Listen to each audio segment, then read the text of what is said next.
Radio with no plan. This is universal thoughts. All being seeing what I'm seeing. You can realize and recognize.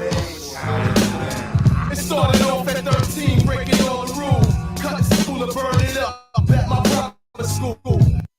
Not a bona fide money taker yet, but learning fast about all the things that dirt gets.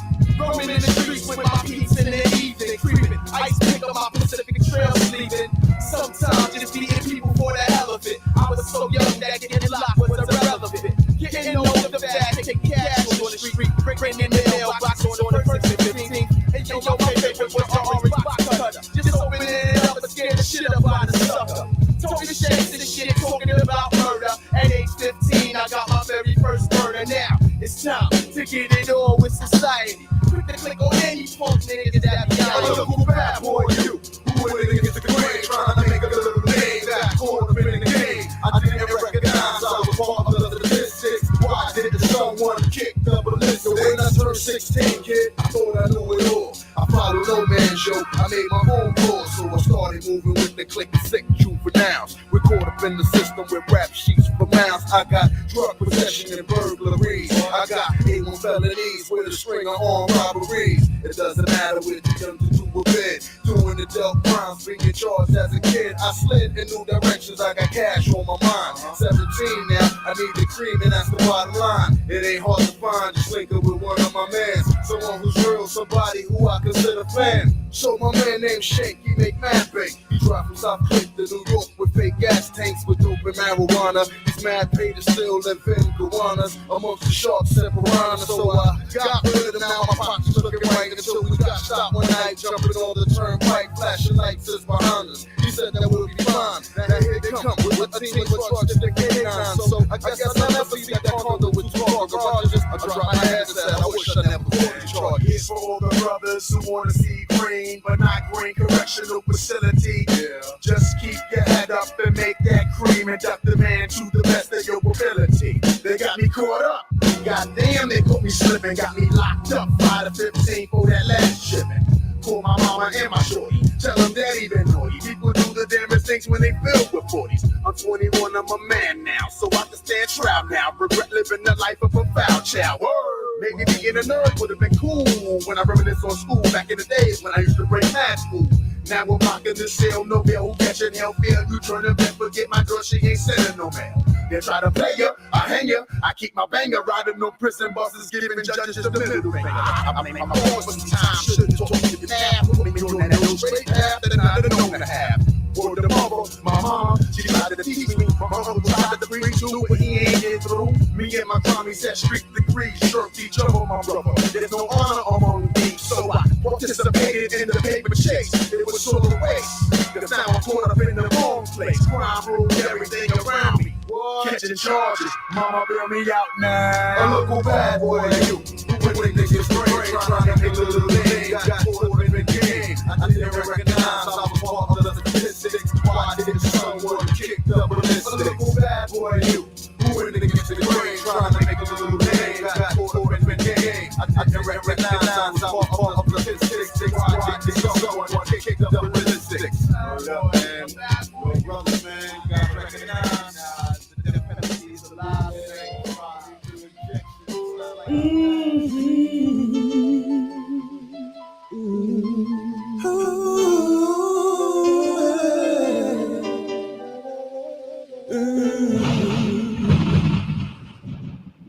I was despised and rejected, spit on and disrespected, came to my own afflicted. Why didn't they listen to me? The greatest sacrifice no other man could ever give.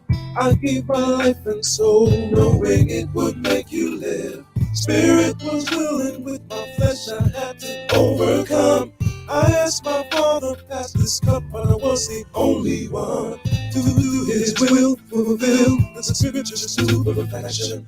Lay down my life in hope of reconciliation. Christ is on his way. Will you be waiting for me? Christ is on his way. Will I find faith in me? Christ is on his way. And no, it's his confusion. Christ is on his way. Turn right just to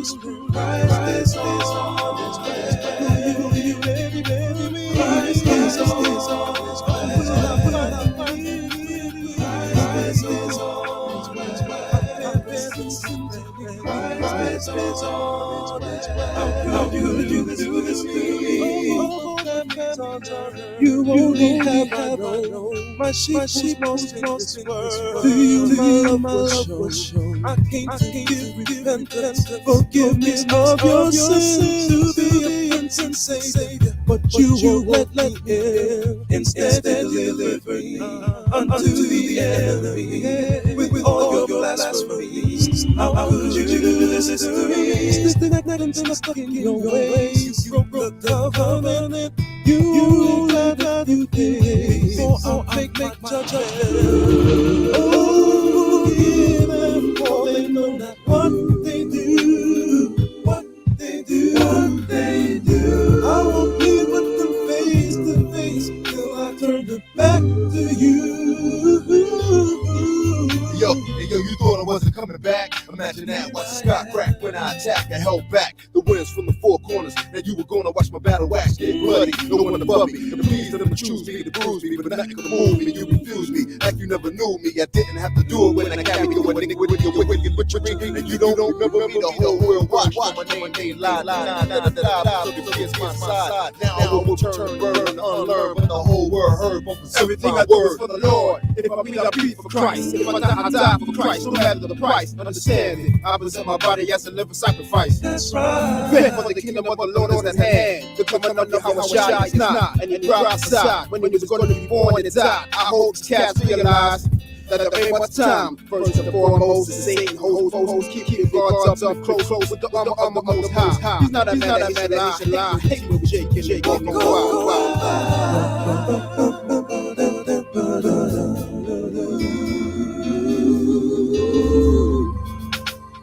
Christ is on his back. Ready for me. Christ is on his back. The love and faith in thee. Christ is on his back. And all this confusion. Christ is on his back. Righteous rule. Christ is on his back. Ready for me. Christ is on his back.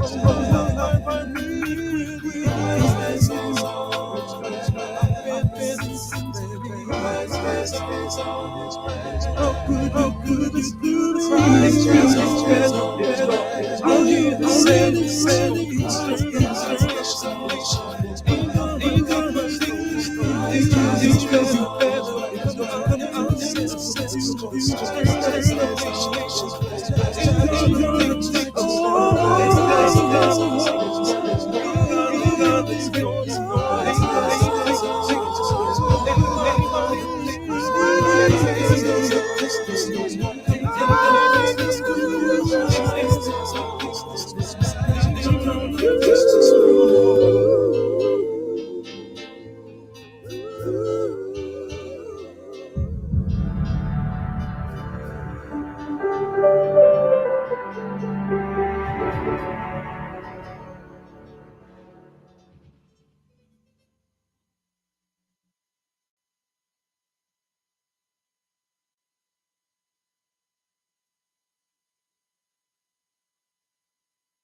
Welcome. I got to reboot my computer. I got a lot of updates, but I'll do it later. Welcome. Welcome to Testimony Friday. Thank you guys for being here. You could have been any place, but you chose to be here tonight. Thank you so much. I appreciate everyone that is in the building. Thank you so much for being here, man. We're trucking through. So let's run through our hashtags and everything that we have set up here, right? So we have 4 hashtags. No more be the change. It takes a village. Visitation rights are for inmates, not for fathers. So no more. I mean, it speaks for itself. But for those of you who don't know what that might mean, today is the day that you say no more. No more will you be used. No more will you be abused.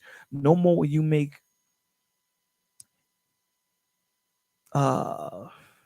No more will you blame other people for the decisions that you make.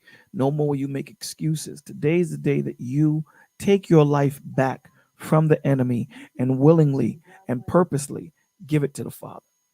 Today is that day. Today is the day that is the new beginning, the new birth. No more. Be the change.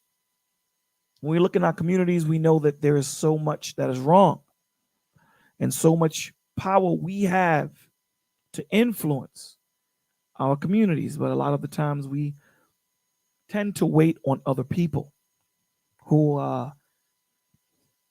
have no dog in the fight, no dog in the race, as they say. The people that know what the community needs are the people that live in the community. No one knows the community better than you, than I, than we. So with that being said, be that change that you see that your community needs. If it needs more cleanliness, be that cleanly guy or gal. If it needs more love, be that love. It starts with you. It definitely starts with you. So with that being said, let's move on to It Takes a Village. The one thing that we need so much of, that we have so less of, besides time, is that support system. We do not have that support system. And the one thing we try to do here in the village is create that environment of what a support system should look like, feel like, taste like, all these different emotions and feelings and all these different five senses that we have. We try to stimulate all of that, right? Because we are all we got. We are all we got. And our Lord and Savior, this is what he taught. This is what he pushed. This is a core addendum in what he taught, that we need each other. No one is a rock or an island all on their own. And if anyone that tells you that I did it by myself and I don't need nobody, they're a liar. Everyone needed somebody. Everyone needs somebody. Now, that person that says that they don't need you after they needed you, at that point, they're going to say they don't need you, but everyone needs someone. That's just the way the system is built. That's the way the Lord made it, and he did it purposely. So we need the village. Why is it? That love, that support system. If someone falls, the system is there to pick them up, to let them know that they're not by themselves. Because too often in this society, we are taught, we are pushed into believing that we're alone, that no one understands, no one cares, no one wants to help. But here in the village, we break that mold and say, we're here, we care, we're here to help, and we're not afraid to say we love you. But also, we're not afraid to give you the truth, right? Because the truth is what's going to grow you, as TJ says. We move on to visitation rights, or for inmates, not for fathers. Ladies, this is not primarily, primarily for you, but not exclusively for you, right? You might have, a bad husband or a bad boyfriend, whatever the situation is between you two, because there's always your side, my side, and then there's the truth. However, we have a child, and this child didn't ask to be brought into this world. We brought this child into this world, knowing that we were dysfunctional, knowing that we had issues, knowing that we weren't grown enough to raise a child. But yet, here is said child. Our job at this point, when we find out that we are pregnant, and I want you to hear the words that I'm using because I'm using them concisely, right? We are pregnant. It is no longer about I or you. It is about the child. So we need to create a cohesive environment for that little being, for that new child that is here. We need to create a cohesive environment that this child can flourish in. This is our job. This is what we're supposed to do. This is our main function at this point. Not to continue bickering or arguing about what happened in the past. Don't get it twisted. I know it's not easy to stop doing that. However, look at this little life that we have. Do we continue the dysfunction and the cycle in this little life?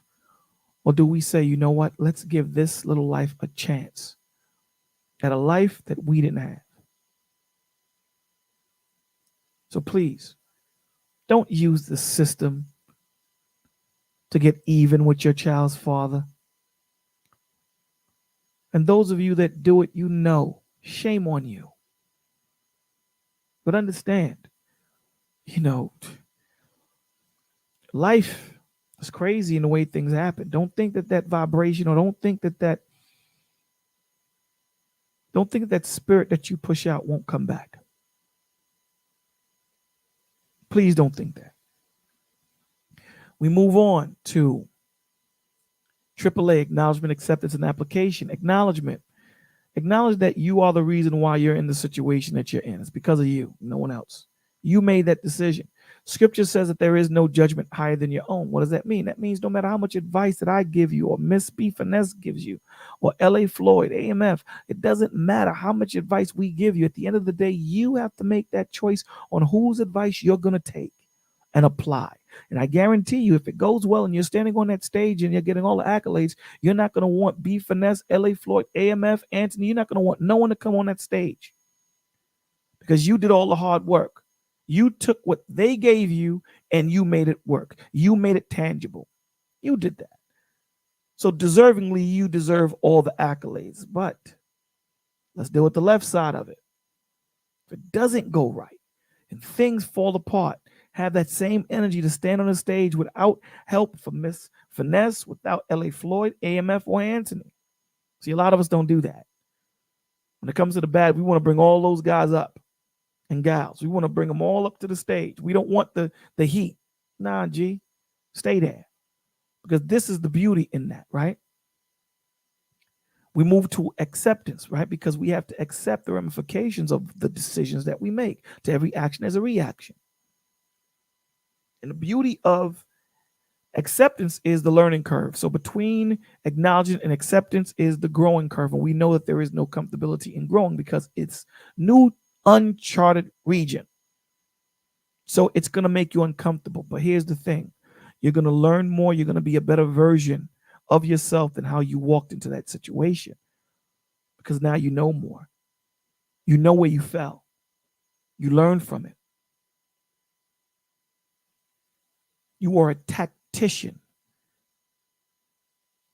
at analyzing and being over analytical of this situation, and you learn from it. You became a better man. You became a better gal. And now what you learn from it, you now apply. Application. The mirror. The mirror is not an easy thing, man, because that ugly creature staring back at you is who you are. I know we all have a picture of what we think we look like in our mind's eye. But that's not the true picture of what everyone else sees. I know in our mind, our breath stink. Our breath smells good. But when I blow my breath in Butterfly's face, it smells like 10 dead deer. But in my mind, I'm good. In my mind, it's smelling like peppermints. That mirror is what brings you to reality. And sometimes that mirror can literally be a mirror, or that mirror can literally be your friends, your family, your wife, your husband, your children. They're going to tell you the truth. They're going to tell you how you are seen, not what you want to be seen as. And it is up to you to take that information, because truth is going to make you free. It's going to free you either to continue moving left, or it's going to free you and push you and propel you into moving right. Choice is yours. The truth is too heavy for the weak. I know a lot of people are being taught that they're weak, especially when we're talking about people that serve Christ. Christ comes with an order. Christ comes with parameters. Christ comes with a lifestyle. Christ comes with discipline. Christ comes with mercy. Christ comes with grace. Christ comes with patience. Christ comes with long suffering. Christ comes with sympathy. He comes with empathy. He comes with patience. He comes with direction. He comes with intention. He comes with integrity. He comes with character. He comes with all these things. And unfortunately, to be in this world and to function in this world, you have to have none of these things. Do what you want. YOLO, you only have one life, right? You only have one life. Live it. Why care about that person? Continue rocking. Walk over that homeless person. Yeah, you hear something going on next door. Don't get involved. It's none of your business. But here's the thing. When that thing happens to you, now you want to wonder, why isn't the world helping? Where were you? Where were you? We showed that video a few weeks ago about that man that grabbed that woman's hair on a train. Nobody got involved. 5 men that we can see through the camera. No one said nothing. No one did nothing. You had a man that was probably around 260, 270, looking into his phone as if he couldn't see this woman.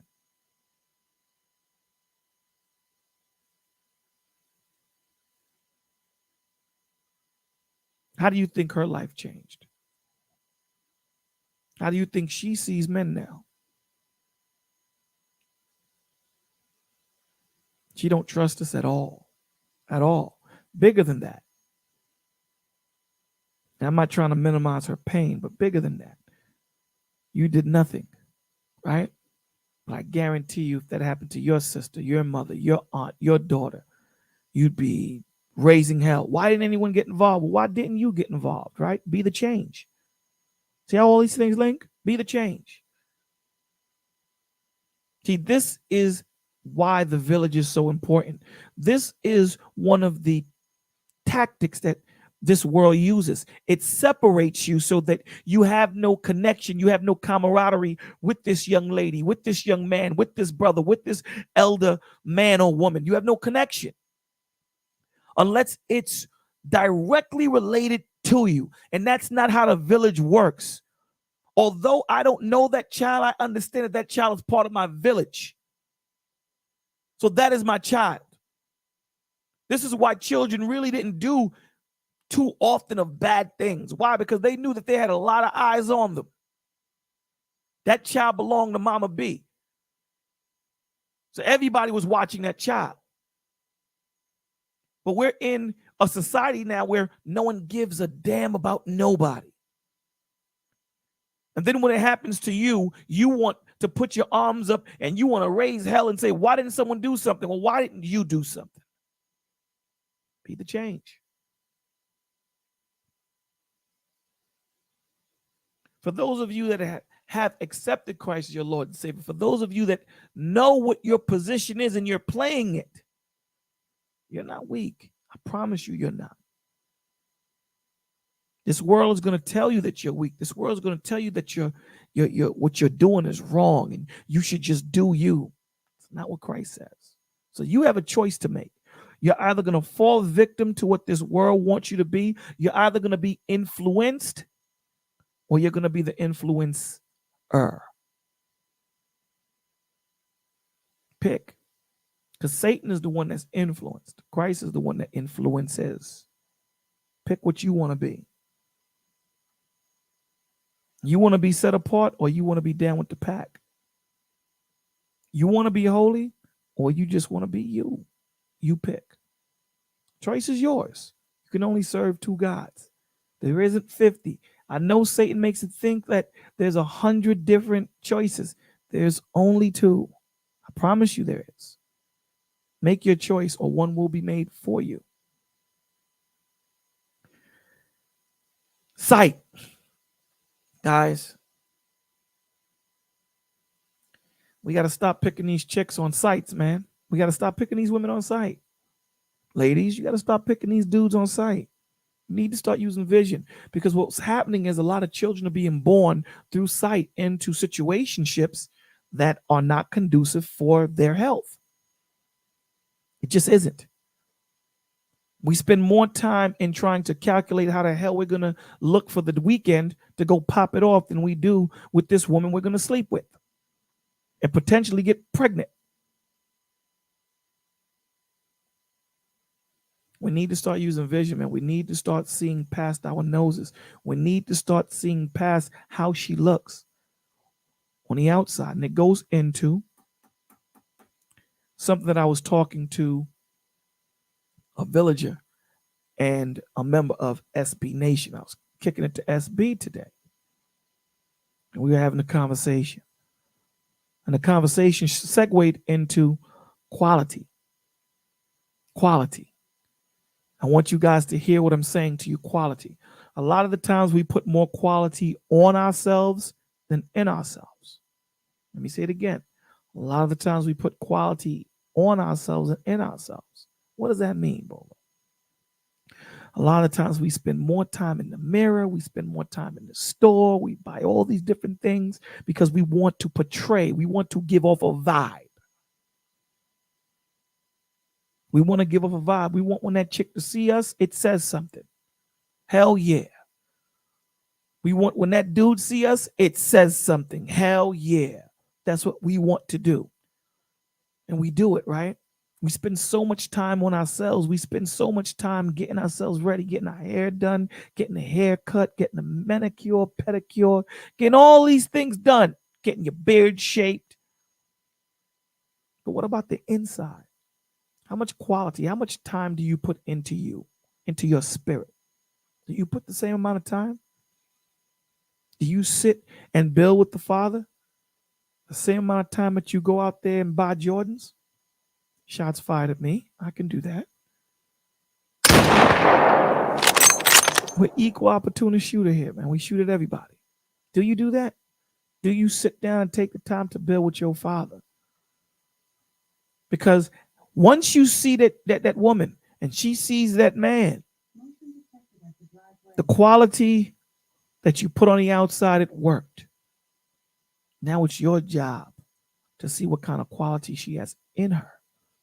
Scriptures tell you that it starts inwardly first, then outwardly. Can't teach something that you're not. So if you meet,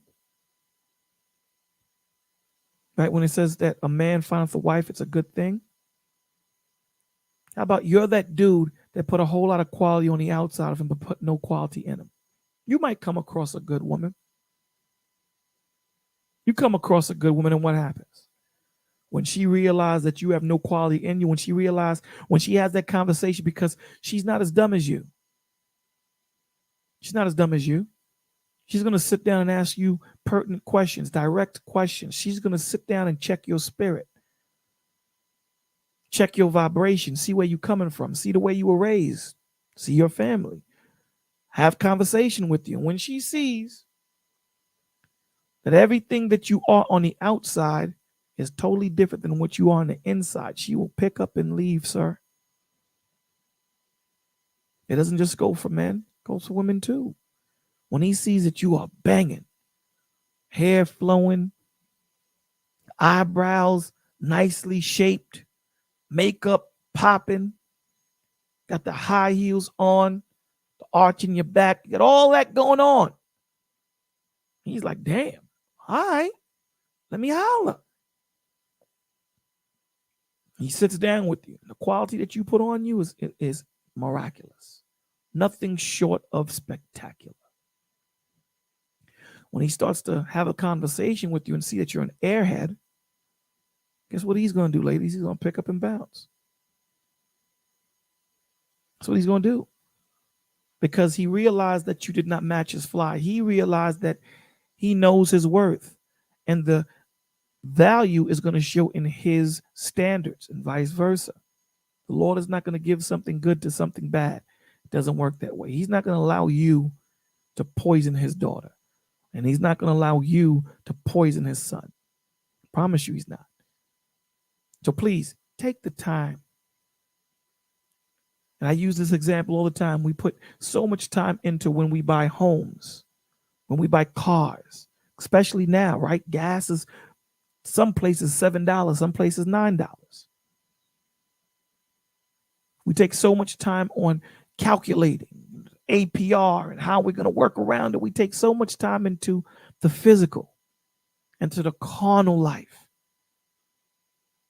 And we don't take that same time, that same love into our spiritual life. It only helps you.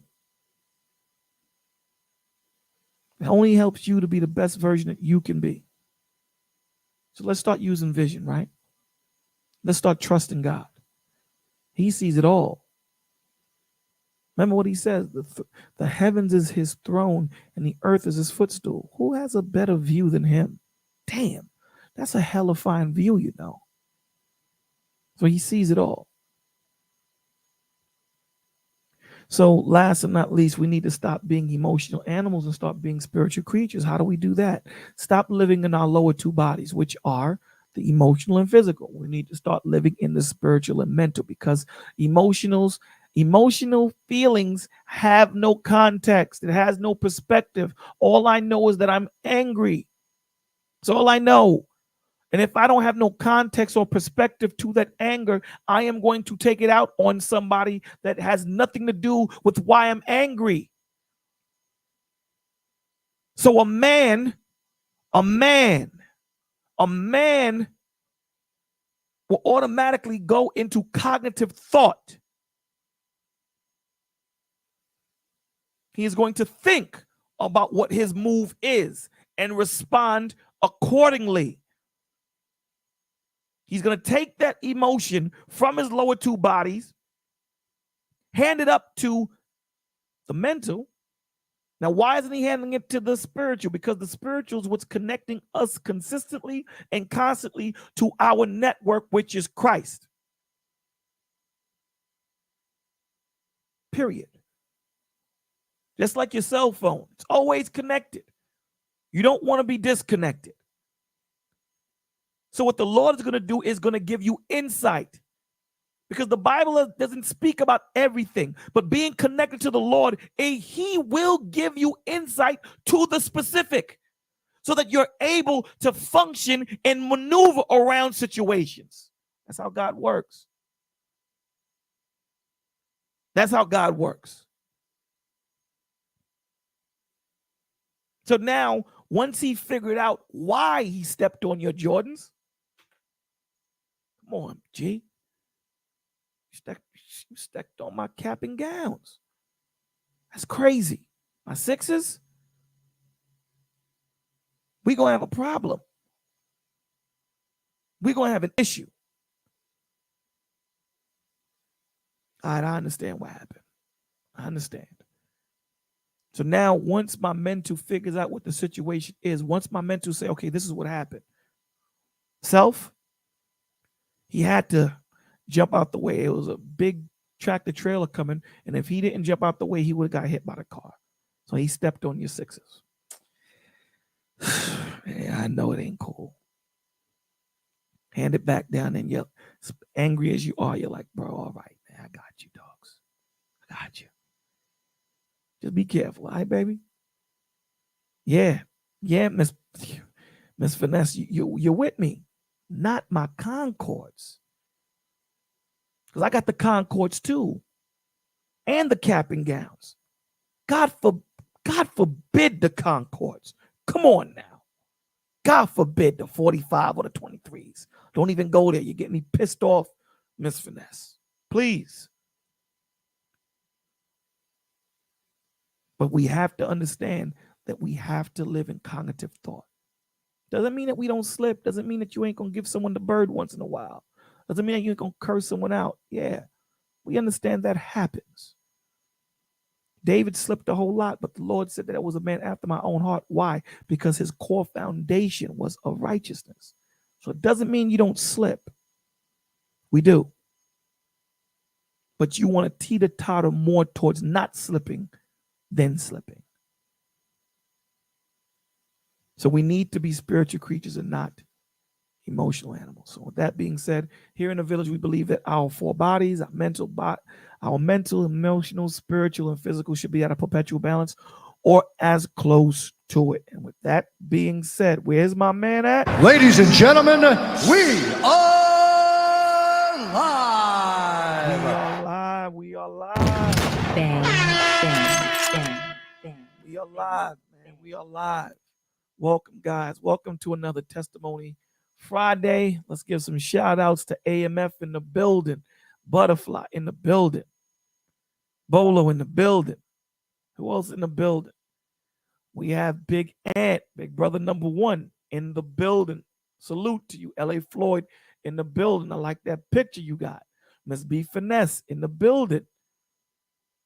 Welcome, welcome. Sneakerhead. Miss Anae in the building. Thank you for checking up on the kid. Miss Anae, we got to work. We got to talk today about that contract, man. We got to figure this out. Knowledge and relationships. Salute to you, sir. In the building. Lyric Speaks in the building. Lancelot, haven't seen you in a minute, man. It's good to see you. Thank you for being here. Thank you for being here. Today is Testimony Friday, guys. Today is the day where you guys come up and you guys talk. You guys come and share your strengths, your weaknesses. You share what you've learned. You share about how you've conquered your weakness. You share about what you're going through. And us as brothers and sisters, we hear you. We pray for you. We are here for each other. So today is not about Bolo speaking, but I will speak until someone's head pops up and I'm able to talk to them. But understand, there's some things that we're going to have to talk about today.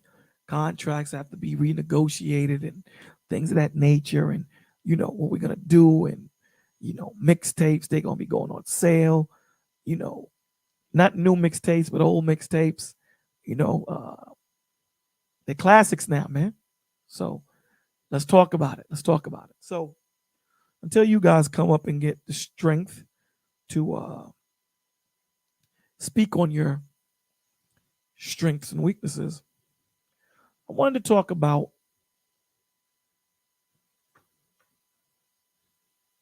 you, me, we. I wanted to talk about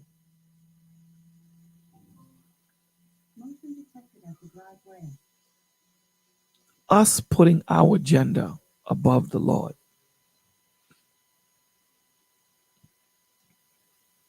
When we choose not to put quality in us,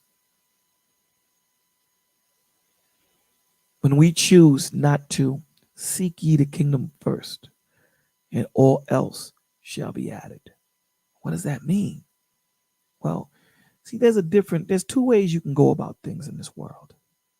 Two ways. You can do things your way, or you can do things God's way. And see, and this is the beauty in God. When you do things your way, it's gratifying to you. Glory is brought to you. And it stops, and it's short-lived, I promise you.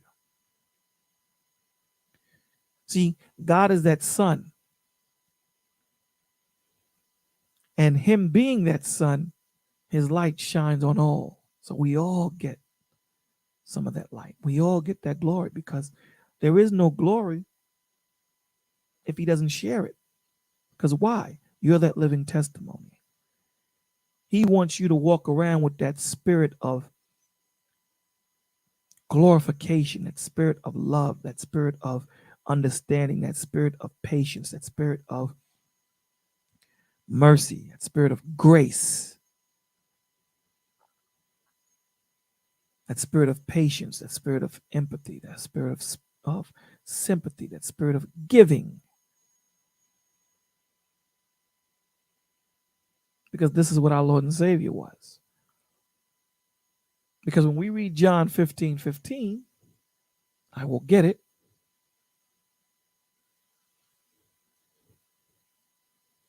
John 15:15, it reads, John 15:5. And it reads, I am the vine, you are the branches. I want you to hear, and I will let you know what point that I want us to focus on. I will ding. I am the vine, you are the branches. Now, the Lord is establishing what's what. He's establishing our position opposed to his position. So he's letting you know, I'm that dude. I'm the one that nourishes you. I'm the one that raises you. I'm the one that puts breath in your body, like lyric says. I'm the one that gets you running up and, running around and doing all these things like Anthony says. I'm the one that does this, not you. I'm the one that feeds the birds. I'm the one, and there's scriptures on this too when he says that. He says, can you feed the birds? I do that. I'm the one that created the solar system. I'm the one that gives you the 4 seasons. I'm the one that gives you air, rain, wind. I give you all these things. Know who you're talking to. Know who you're talking to. I am the vine. That's what that says. And him just saying that, he is saying, I am the great I am. I am your sustainer. Without me, there is nothing. Wow. Feel that. Meditate on that just for a second. Without him, there's nothing.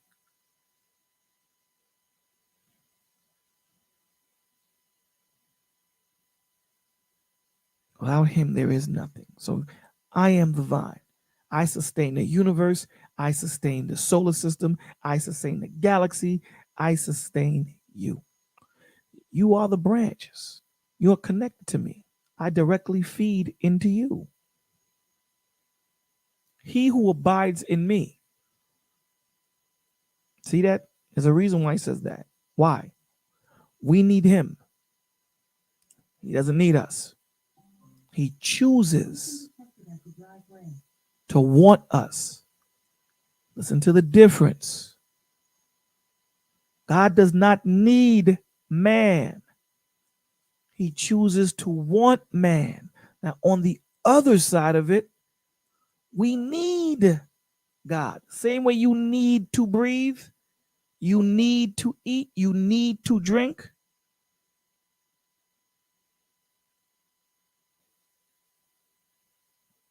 He who abides in me, you have to abide in me because you need me.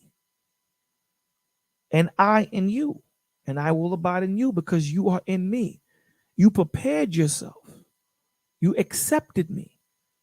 And by accepting me, now I live in you. That's how that works. You will bear much fruit. You know why? Because I'm feeding you. And if I'm feeding you, there's no other choice but for you to live.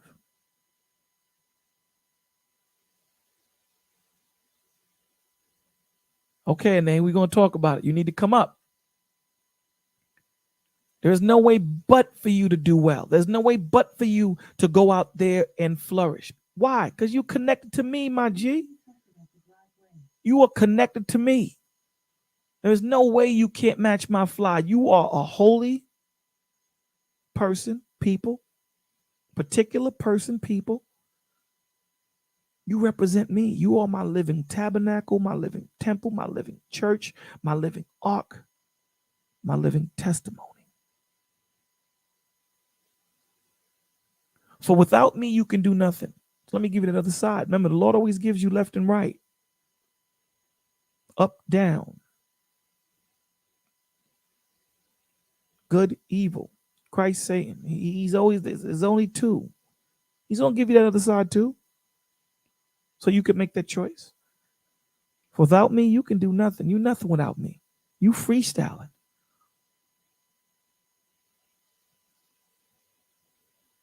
You playing Russian roulette, my G.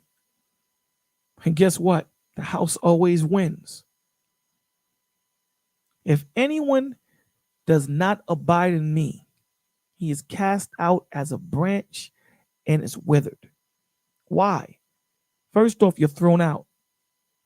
And you better look at the pictorial picture that he's given you in your brain. This is the Lord talking, the ultimate lyricist.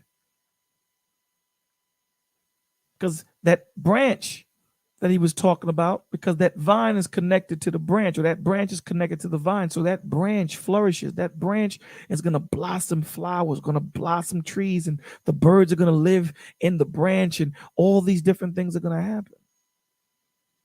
But if that branch just happens to get too puffed up, too big for its britches, what's going to happen? It's going to get cut off. And you're going to wither. Why? Because you have no sustenance. You have no food. You're walking around like a living dead. Check out the oxymoron in that. You're living and dead because you have no purpose. The Lord didn't breathe life into you. You don't even know you're dead yet.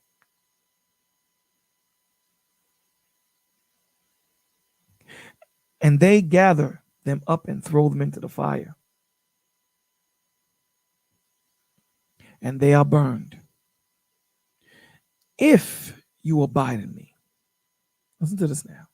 If you abide in me and my words abide in you, you will ask what you desire and it shall be done for you.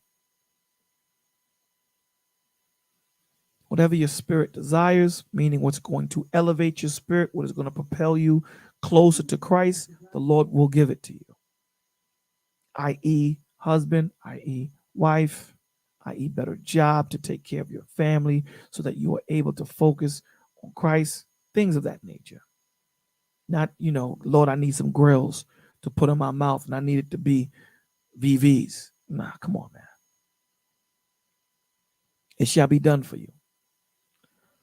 Remember I told you what I was going to do with the point that I needed you to focus on? Let me hit it again for you, just in case if you didn't hear it. Check this out.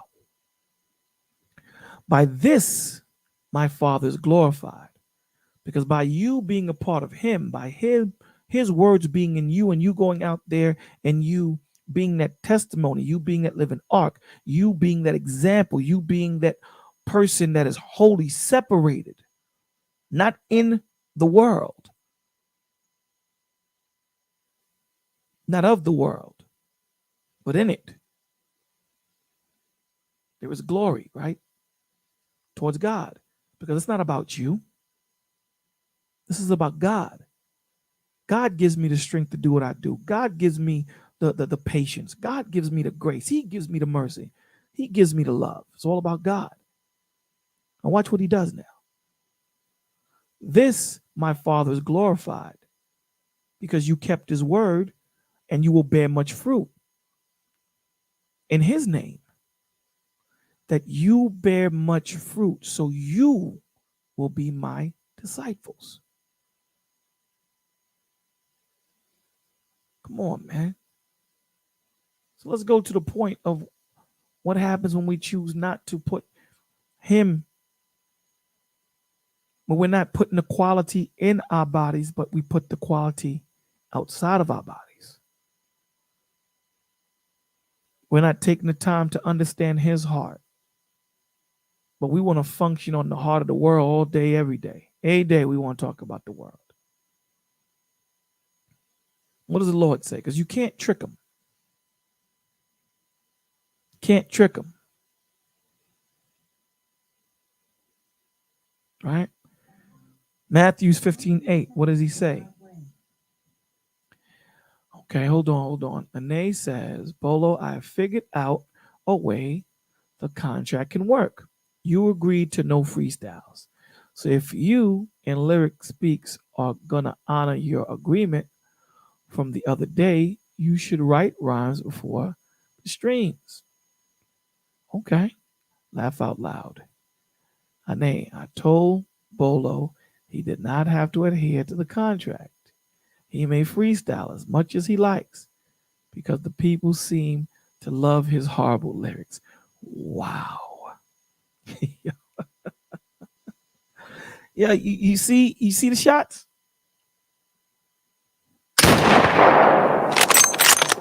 It's all good. We'll take it. It says here, Matthew 15:8.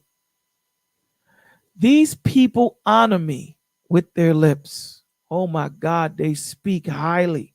Oh my God, they're on the pulpit speaking. Oh my God, they're in the churches talking. Oh my God, they're on the corners speaking. They honor me with their lips. Damn, they nice. Oh wow, look at them. And what those dudes try to do to Mary Magdalene? They tried to use the law. Now, why do I bring that up? Because the law only shaped you. The law was for the physical. See, Christ came with the spiritual. Christ said, he who has no sin cast the first stone. Cut them. Bang. You know what he dropped on them? Them cats looked at Christ and was like, oh my God, be this dude, man. Damn. They kept it pushing. So what does Christ say? But their hearts are far from me. He knows your heart. The covenant of Christ, you can't, there's no loopholes to that, baby. There's only one way to get into that gate. There's only one way to get in. You're either going to go through the straight and narrow or not. You make that choice.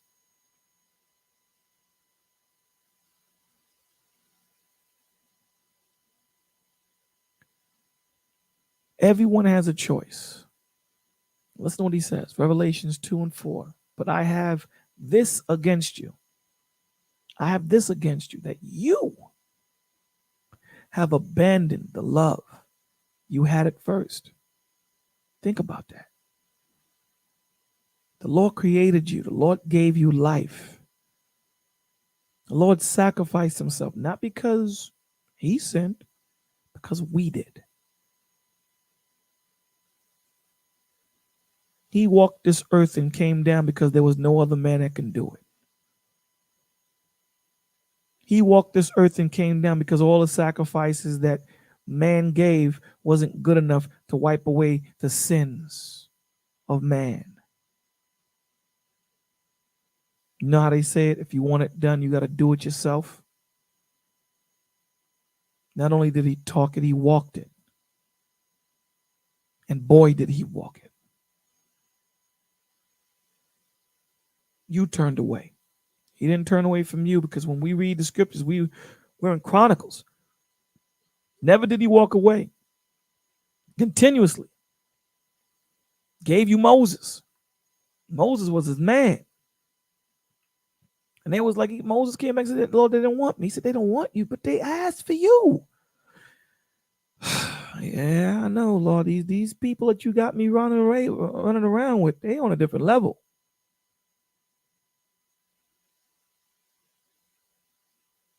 But these people are supposed to be separated. They're supposed to be different. Why do they keep wanting to be like the rest of the world when I want them to be different than the rest of the world? I want them to be my images. I want them to be the one that represents me, that when they want to see God, they come to see Israel. I feel you, Lord. Well, you know what I'm going to do, Moses? I'm going to save Israel with an exceedingly great miracle, with strength and power.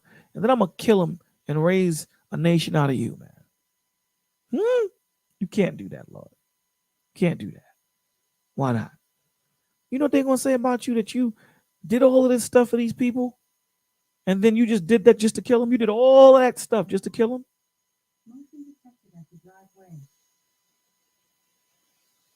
Now you good, Pasha. You're on time. I like that, Moses. You good. So you know what I'm going to do? I'm going to let them walk around for 40 years. And, you know, that generation's going to be done. All right. You know best, Dad. The Lord never walked away from us, man. When it was dark, he was a pillar of fire above us. When it was sunny, he was a cloud that blocked the sun out. Got to a point where he rained heavenly food. And cats still had a problem with that. What? Patience? And this is what, you know, me personally, I think about it. I'm sitting there saying, he doesn't have to deal with it. He chooses to. That's a big thing to choose. I choose you. I don't need you. I choose you. Y'all better think about that.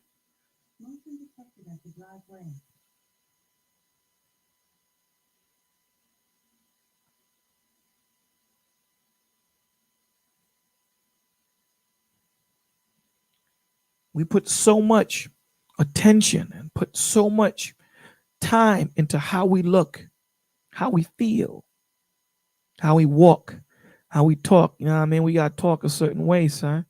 You know what I mean? Because the people got to see and got to feel how I speak. They got to understand my style, right? We don't put that much into our spirit. Love the Lord your God with all your heart and with all your soul and with all your mind. You want to know why things ain't going right? Because you haven't given yourself up to the Lord.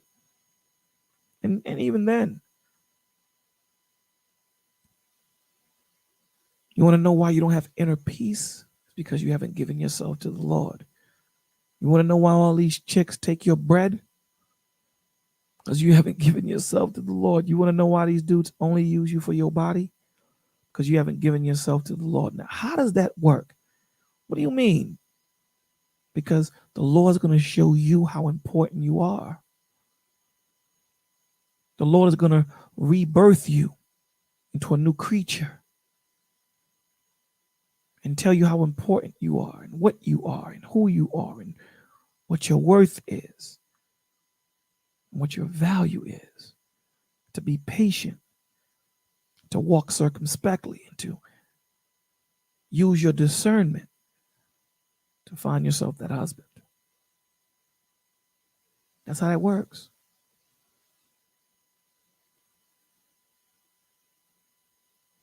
That's how that works. Guys, you can't get around that. You can't. Although we try so much.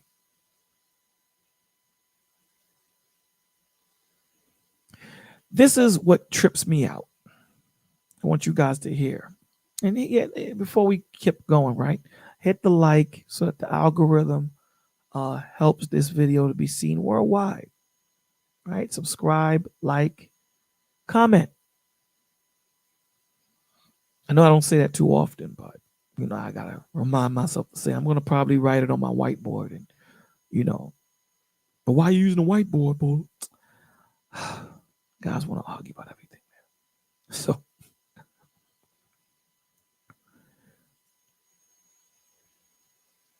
there is nothing that we cannot go to our Father for. There is nothing that we can't go to him, speak to him in. He should be our best friend. He should be the one man that we can go to in all situations when everyone has failed us, when everyone is saying, I can't make it. He's the one that's just sitting there. Told you. I'm never going to leave you. I'm always here. Even when you don't need me, even when you think you don't need me, I'm here. Colossians chapter 1, verse 16. For in him all things were created. For in him. In him all things were created. Listen now. In him. Things in heaven and on earth. He created it all. I forget the name of that dude with the afro that be signing stuff. What's his name? My name's the painter. Anybody in the village know? Alex Ross. Money no joke. Alex Ross is the GOAT. God has his imprint. He has his signature on everything. Everything. Why? Because he created it. Because he created it. Things in heaven and on earth.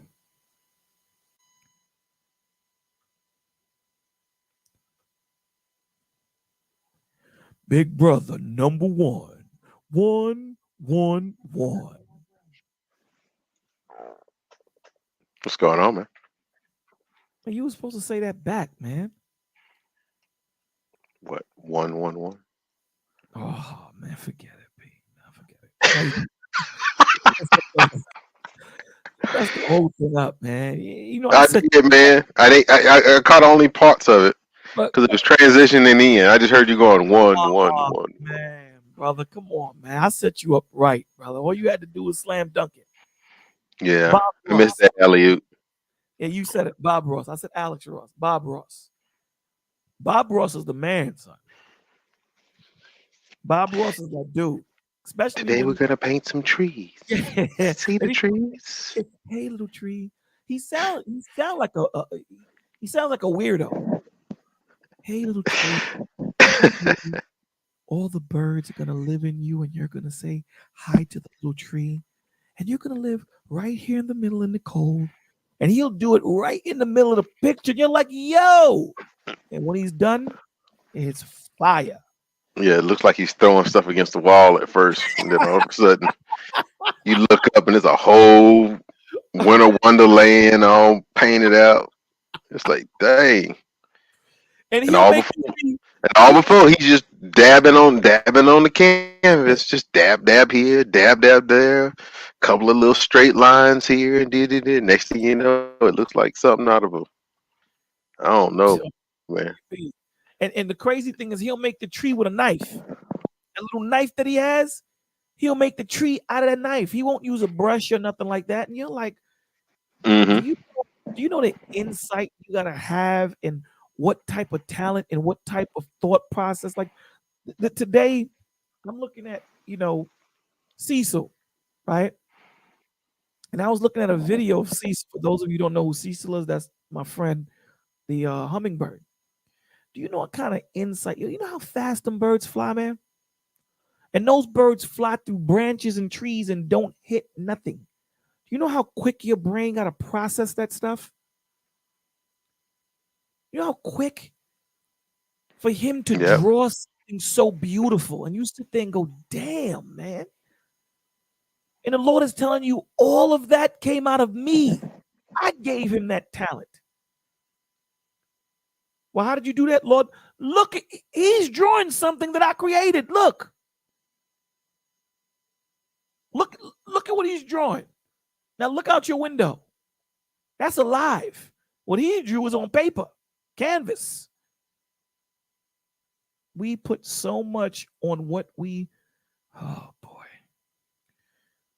When did you have time to talk to Cecil if you were working? They won't leave you alone with that, man. And you ain't gonna say nothing. You just gonna let that rock, right? Hey, man. Hey, that's kind of funny. It's Wow. kind of funny. Wow. Yo, bro. It's kind of funny, man. Okay, brother. Listen, just okay. All right. And it's like you said nothing about talking. You said nothing about talking to Cecil. You said you saw it. I was watching She the came video. in when how can you work and talk to Cecil? How do you have time to talk? Tell her you Dr. Doolittle. That's how I do it. Dr. Doolittle. Melifant, what is going on? Hi, Bolo. Hey. I'm happy to be on the live stream. I decided to hop on just because this is Testimony Friday, and I just wanted to say that I really appreciate the village, and honestly, I've gotten so much support from you, from Anthony, from Lyric, and I'm immensely grateful for how God is using your lives and everyone in the village, of how supportive everyone is. So yeah. Well, thank you for being here. Lyric says, "Hey there, you." Hi, Lyric. And why did you see what she just wrote? And she says, "So no one see the lie in this." What lie? It was a video. I didn't say that. Yo, bro, listen. Okay. Yeah. Hey, Melifant, how's everything? How you doing? Everything good? Yeah, today I went to work in person. Woo! which felt great. I never thought that I would have complaints about working remotely, but there's nothing like, having a There's no such designated thing as that complaint does not happen. No one has that complaint. You're faking. You're I'm making not stuff up so we can faking. get sympathy now. I love my job. I'm not even gonna lie. I love my job. There's a certain energy when we're all working towards the same mission, towards the same vision. It's contagious, and I had a good day, and I really focused on just constantly thinking about God, and not allowing my thoughts to linger in like my sad thoughts or my anxious thoughts. Because I realized that a lot of times my own mind is sabotaging me, and I have to remind myself that God is the one that protects me and keeps me on the path. And yeah, I honestly I've been struggling a lot with my depression, and uh, I've been trying to not look at myself like a victim or look at myself like a martyr, but to realize that I'm an adult now with a daughter of my own, with a family of my own, and after a certain point, it's like I need to let go of the past, and yeah, And you have a family here, and it's not yeah, something that's going to happen overnight. And it's amazing that you've come this far. As of all, yesterday, this morning, and Lyric spiraled me. I'm blaming them too. They spiraled me into a little episode this morning. You know, it happens, man. It's gonna happen, but know that you have the Father. Know you can talk to him anytime. We don't have to go seek out a Levite. You know, we don't yeah. have to go on Craigslist and say, "Where's the nearest Levite?" So I can go talk to him. Big Ant, where's the nearest Levite so I can go talk to God? I need to sacrifice. I got this turtle dove in this cage. You ain't gonna do that no more. You can just go and holler at him. Lord, let me tell you what's going on today. Some things is going on. I got people attacking me about, you know, Cecil and about hummingbirds and things of that nature. So, help me.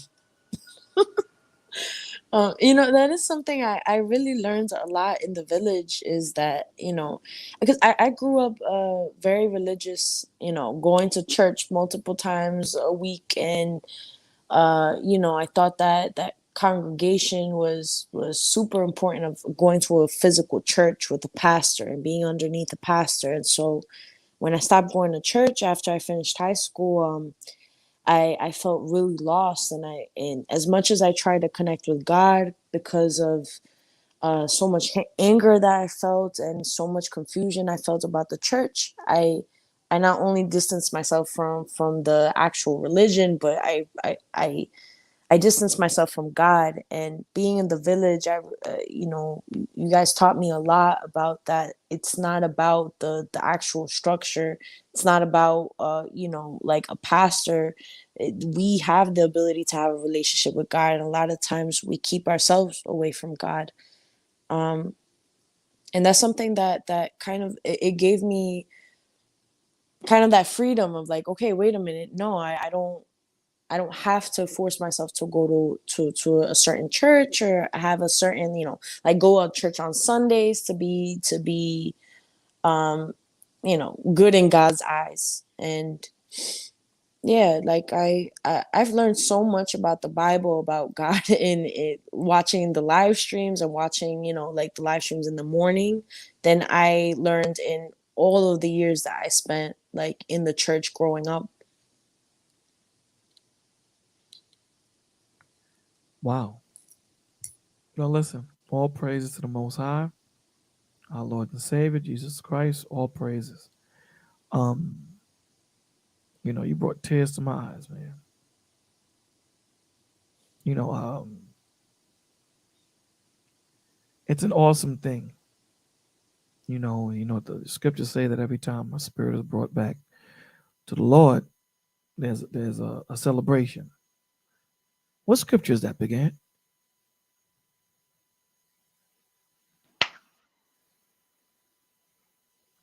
I know. I forget where it I is. want to say it's Matthew 7. It's out of Matthew 7. Talking about the 90 when one comes back, Yeah, shepherd going get the leaves yeah. the 99 and gets the one. No, is it? Let me I get it. think it's 7. I think it's You 7. said you I said could Matthew. be wrong. I could be wrong. No, no, no, no. I think that's probably one of them, but there's another one. You said Matthew 7. You said Yeah, Matthew 7. what verse? I gave you Matthew 7. You want me to read the whole thing? I'm thinking, help me here, please. Help me. Let me see. Let me see. Because I could, like I said, I could be wrong. It could be Damn, 6. boy. It could be 5. It could be 4. I'm just um, all over the place. nah. Let's see. Let's see. Dun, dun, dun, dun, dun, dun, dun, dun, I know there's one that says that, and my mind is all over the place because I'm trying to protect myself because I'm being attacked about Cecil, about Fred, George. An elephant disappeared. Elephant come back. Where's that? dun, dun, dun, dun, dun, dun, dun, dun, dun, dun, dun, dun, dun. Or is it in Luke? I think it's some. I know it's in Uh, Manchester. yeah, because it's the parable of the lost sheep is what it is. Luke 15:4. Luke That, 15:4. that's it. That's Okay. it. All Luke right. 15. Someone I knew one of us was gonna find. I'm glad you did. Luke 15. Let me go to it. I had to think. I had to think.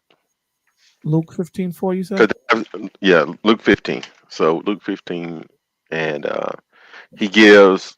The deal is he gives what he's doing in Luke 15. He gives a parable. He gives 3 parables, and it starts off um, about.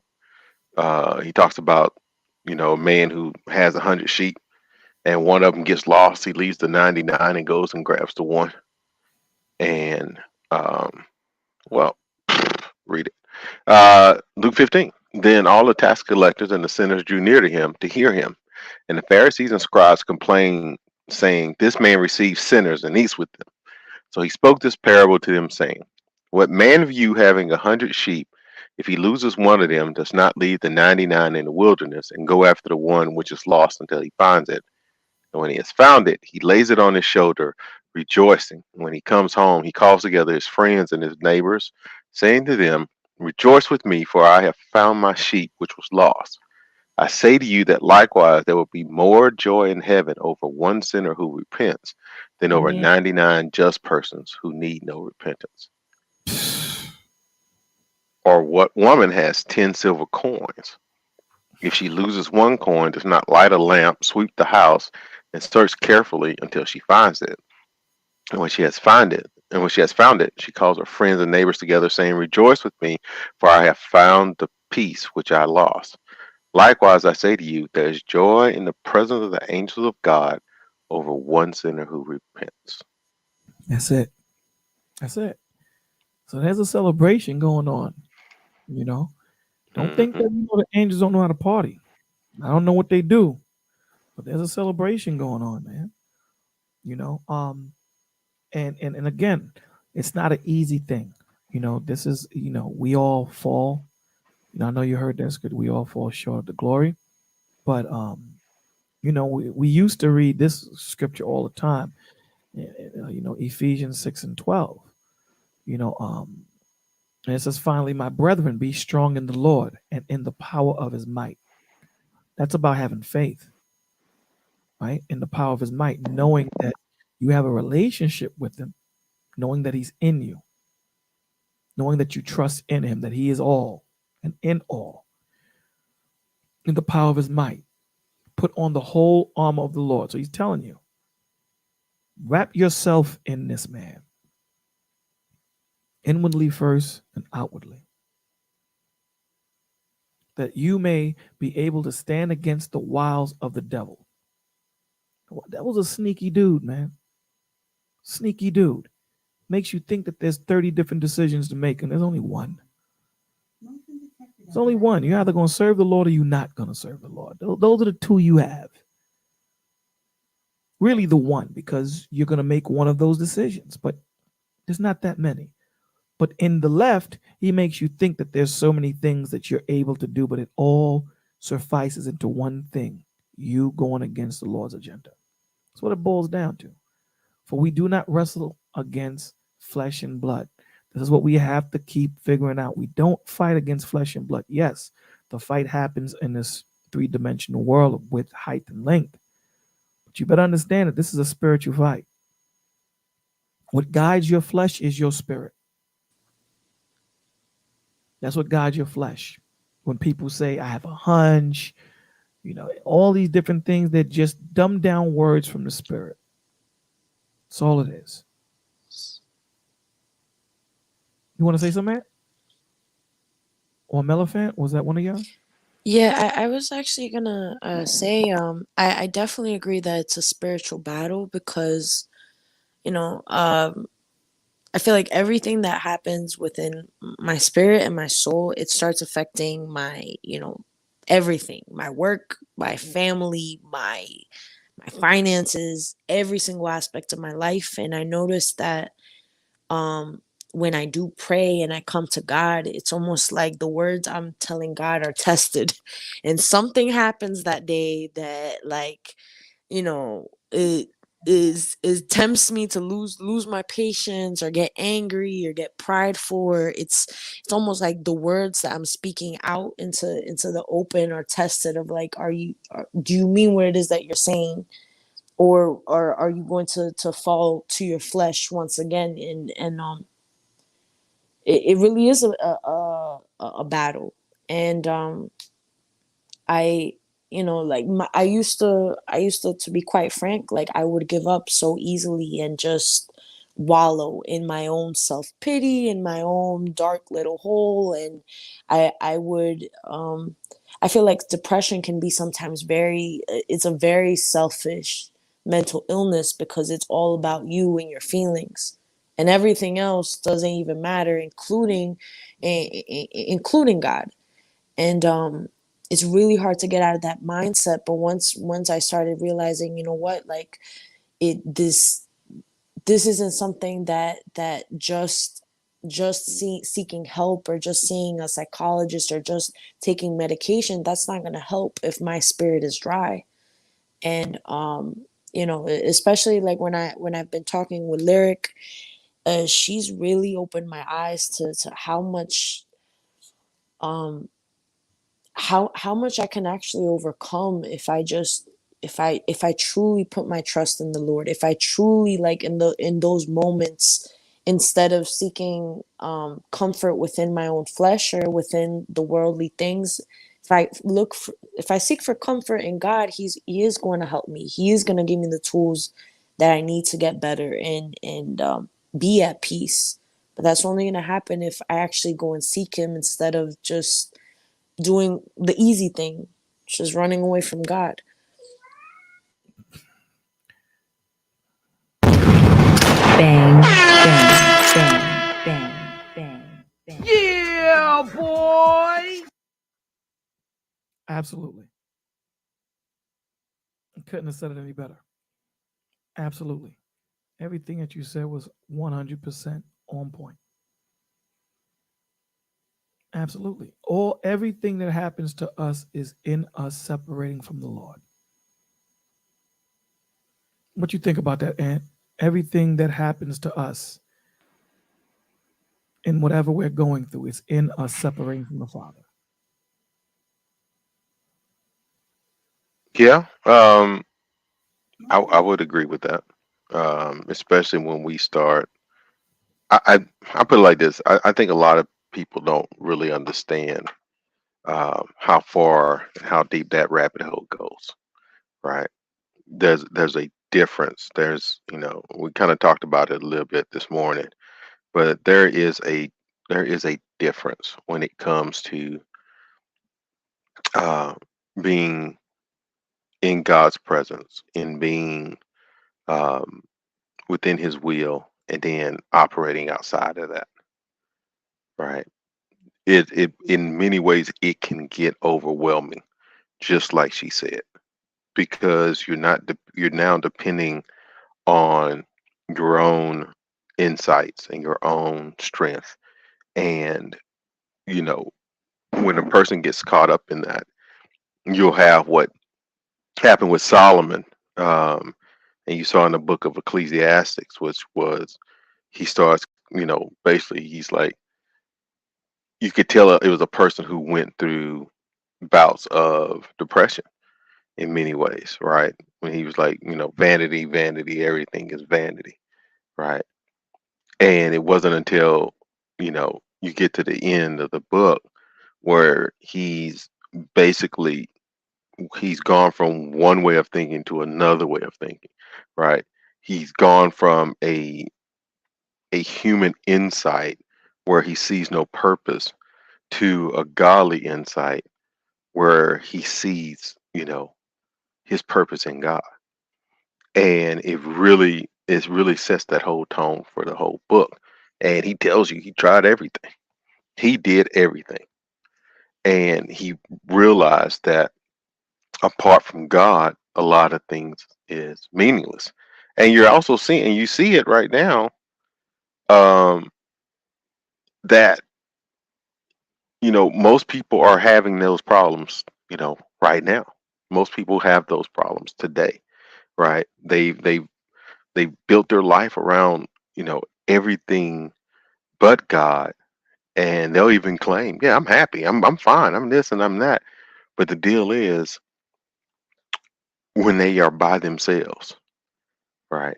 When they are, you know, there's no one else now. It's just you by yourself, and they realize that their life is empty. No matter how they try to put on the facade that they are great, they realize the emptiness in everything that they have accomplished to do. That's why a lot of people, you'll hear about a lot of people who will, even, start businesses and start companies, and they'll get to a certain position and climb corporate ladders, and they'll accomplish all that they set their hands to, and they get there and they realize that it was meaningless. Everything that they set their hand to accomplish, it was meaningless, because in that striving to get to that certain position, once they literally, you know, caught that dragon, slayed that dragon, you know, what's next? And a lot of people go into a lot of people you'll see go into depression, and you'll hear stuff, these midlife crises and all of these other different things that happen because you become face to face with your own humanity. You become Mm. face to face with your own limitations, and you come in face to face with the success that you tried to claim, and now you have grasped it and you realize that it's empty. Mm. And You know, then you have people that feel like, hey, I wasted my life doing this, right? So now they're trying to find something else that could give them that fulfillment, give them that joy, and they try everything except the person and the relationship that they should have had at first. is a perfect example of that, Big Amp? An elephant. I'm sorry, I'm eating peanuts. I'm sorry. A person that was a perfect example of that, Robert Williams. Robin Williams. Hmm. Hmm. Yep. That dude made the world laugh. Yo, he's a brilliant actor. Brilliant. I'm talking about, I still watch um something nanny. What's that one called when he was the nanny? Mrs. Doubtfire. Yeah. Hmm. I still watch that and cry. When he's in the courtroom and he says, "Don't take my children away," and he breaks down, spectacular. But he was still alone.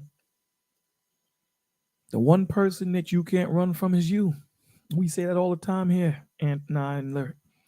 The one person you can't run from is you. So no matter how much company you keep, because that's what the enemy does, right? He wants to keep you, make you think that you don't need God. You got me. Satan tells you that. "Ah, you got me. I'm your man. I'll be there with you, but he ain't gonna be there with you. Not through thick and thin. When you running amok, yeah, he there. When you need him, when you need to stand up, when you need to lean on someone, when you need to bounce back up, he ain't there. You by yourself. You know who's there when you're by yourself? The Lord. I'm here, man. Never left you. Never left you. So, you know, hearing you tonight, you sound so different. I don't know if you hear it too, again, but she sounds so different. What you sound so. I don't know, man. You sound different. You sound awesome. You sound awesome, and God is worthy to be praised.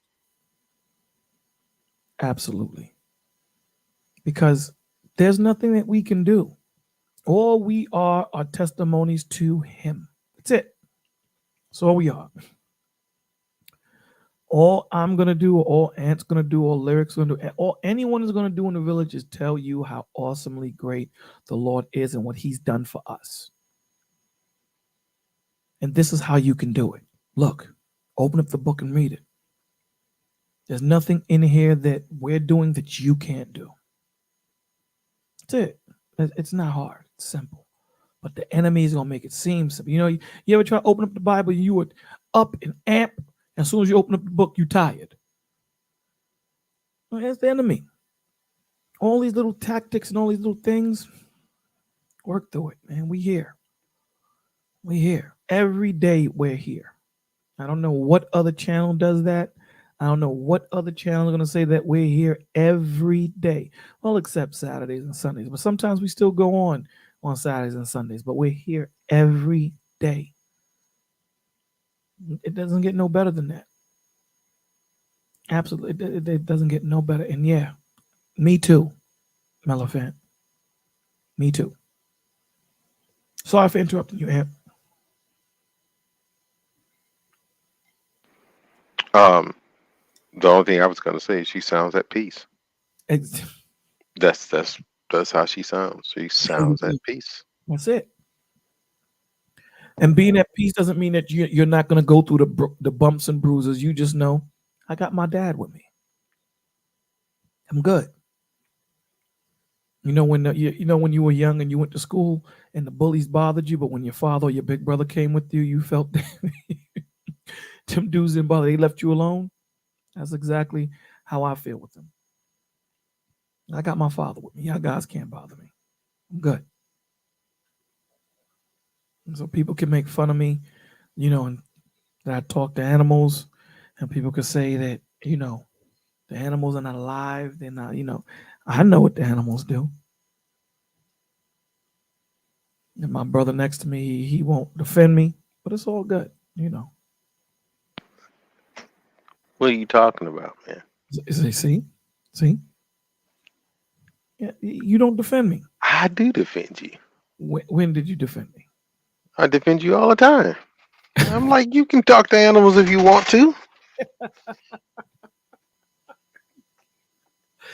That sounds like a backslap. That's what. No, you can talk to animals, and if they respond, then hey, animals are not stupid unless they're. Well, no, I'm about to say unless they're a donkey, but most donkeys aren't stupid. So most animals understand. Yeah. Thank you, brother. Thank you. But yeah, Melifant, I'm so awesomely glad that you decided to hit the link. PCDC says I don't of any other channels that are just sticking to the word. They always have to add in the middle of what they are reading, and it is distracting. Then they want to skip over. We appreciate that. And he says morning readings here. I've heard enough jumping around in the actual church service. And you know, it's a There you testimony, go.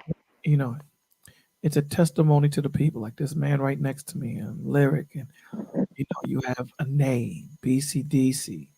Who else is on point when it comes to the Morning Princess? Miss Carrington. Um, Forgive me, Butterfly. How the hell can I forget Butterfly? Butterfly, Pasha Blaine, all of these men and women, and forgive me if you know I didn't mention you. All of you men and women that come and here, we feed off y'all. Don't you know? This is a symbiotic relationship that we all feed off of each other, and that's the beauty of the village. That's the beauty of God. That's the beauty of God. Heaven, where everyone cares for each other. Everyone is from a different region, but we all have one thing in common. We love Christ. Christ is our Lord and Savior. We're going to love each other. We're going to be there for one another. One person hurts, we all hurt. One person is successful, we all successful. We're happy in that person. You know, so man, you ain't got to. I mean, you can say that out loud. You ain't got to put it in the private chat. I'm sorry. I didn't want to interrupt you. Nah, man. This is your night. This ain't mine. This is yours. This ain't Yeah, ours. well, Yeah. so I'll just say what I said in the back chat. But I am grateful for all this, and I really appreciate you guys. I do have to like get off because I gotta wake up early. But it was really good spending this Friday night with you guys, even if it was virtual. Hey, well, we're glad that you could make it. Well, definitely glad that you can make it. Yeah, thank you, Definitely. thank you. Have a good night, everyone, and I love you. I love the village, and yeah, like have a good night. And we love you. You too. We love you too. We need to have like a fun night, man. And like a night, like a karaoke night. What you think? Uh, have at it. I like that. I I like don't that idea. sing, so No, I'll you ain't. listen. You ain't gotta sing, brother. You can, you know what I'm saying. You can say a poem. Like since I can't rap, what I was thinking is like doing one of those poems, you know. It's up to you. You And can you do have whatever. to know that the birds fly high. And what does the chipmunk say? The chipmunk says like that. What you think? Did you like that? You had to have somebody either playing the little, what's that, snapping Bass. fingers or whatever else I in was the trying to chat. do it. I was trying to do it. I was trying. I was trying to do it. Otherwise, it won't work. That's the only way it's gonna work. Well, you know, they you don't. I was trying to do it, man, but you know, Well, I'll tell you this much. It's, I'm just, right now, I'm happy for everything that's gone on. I am ecstatic. That was a great testimony. And I'm actually ecstatic about what happened earlier today. From the reads, get off the reads, I go to work.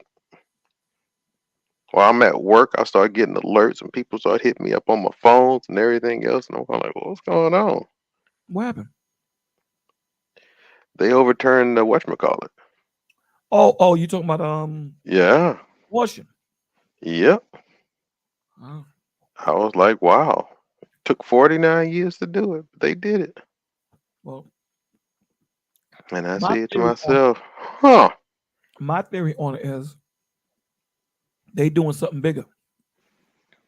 That's my theory. Oh, I'm not worried about that. See, the deal is what I look at is that, of course, they're doing stuff bigger, but, you know, all kind of stuff happens, right? But the one thing I look at it is this. I don't have to worry about getting taxed for that foolishness no more. And You kept it simple. I did. I'm not getting taxed for it now. I'm not getting taxed for something I don't agree with. And that sounds kind of like, well, aren't you happy that babies are not getting killed? Da, da, da. Well, see, that's the deal. They're gonna do whatever they want to do in regards to that, because all it means is that this is not federally funded anymore. Now it's all goes back to the states, and so the states who want to do it will do it. States that don't want to do it won't do it, and they'll have everyone to have some type of um, thing behind it, and life will be good, I guess, in some shape, form, or fashion. Well, But when I look at the whole thing that went down and everything else, I was just glad about getting that food, a good portion of that foolishness out the way. they were saying that if your state, this is what I heard. Maybe I heard wrong. One of you guys can correct me. If your state doesn't do it, if someone drives you to another state, I think that you're not like you living in that state, that they can be charged like as an accessory or something, some madness like that or something like that. Um, I don't think so, because it's not, it's just not happening in that state. There was nothing that's saying that they can charge you for like an accessory to a crime because you're not committing a crime in that state, right? So everything Be else is something similar to take gay marriage for instance. Some people were going to, before it became federal law, people were going to like Massachusetts to get married, and so they were legally married in Massachusetts. But the conflict came when they came back to their state. So say if you're living in Louisiana at the time, they didn't accept or acknowledge homosexual marriage. So they wouldn't provide you with the rights and privileges of marriage, and say like Louisiana before it became federal law. So basically what's going to happen is it's kind of like what Anthony was saying. If you're in, let's say, state aid, it pretty much their state law has outlawed it. You could probably go to a state like Virginia, California, or New York and still get it. And Well, what happens when you go back to your home state? Like, see, nothing. with the What they gonna do? Stop you at the border and say, "Let me check you out." They can't do. There's nothing. It's the same thing. It's no different than someone going across state lines to get like an elective surgery. yeah, like so, like yeah, state law. In general terms, it's like think about it as your house. You control what goes on in your house, right, Bolo? Just generally, yeah, correct. right. But if somebody goes to Anthony's house, you can't enforce your rules at Anthony's house. No. Now you could be upset that they didn't follow your rules at Anthony's house, but that's pretty much all it's gonna be is you being upset when they come back to your house. That's it. Okay. Yeah, just like, I mean, one of the perfect examples. And until I found that out, I was actually surprised. But like, you can legally carry in all 50 states as long as your gun is in your car. So, for example, if you have open carry or constitutional carry in the state that you live in, and your car is registered to that, it acts like an eminent domain as far as your car is concerned.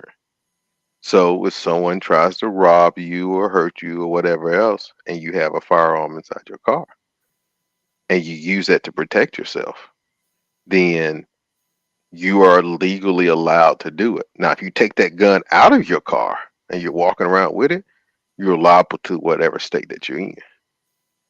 It's real wild, but that's the law.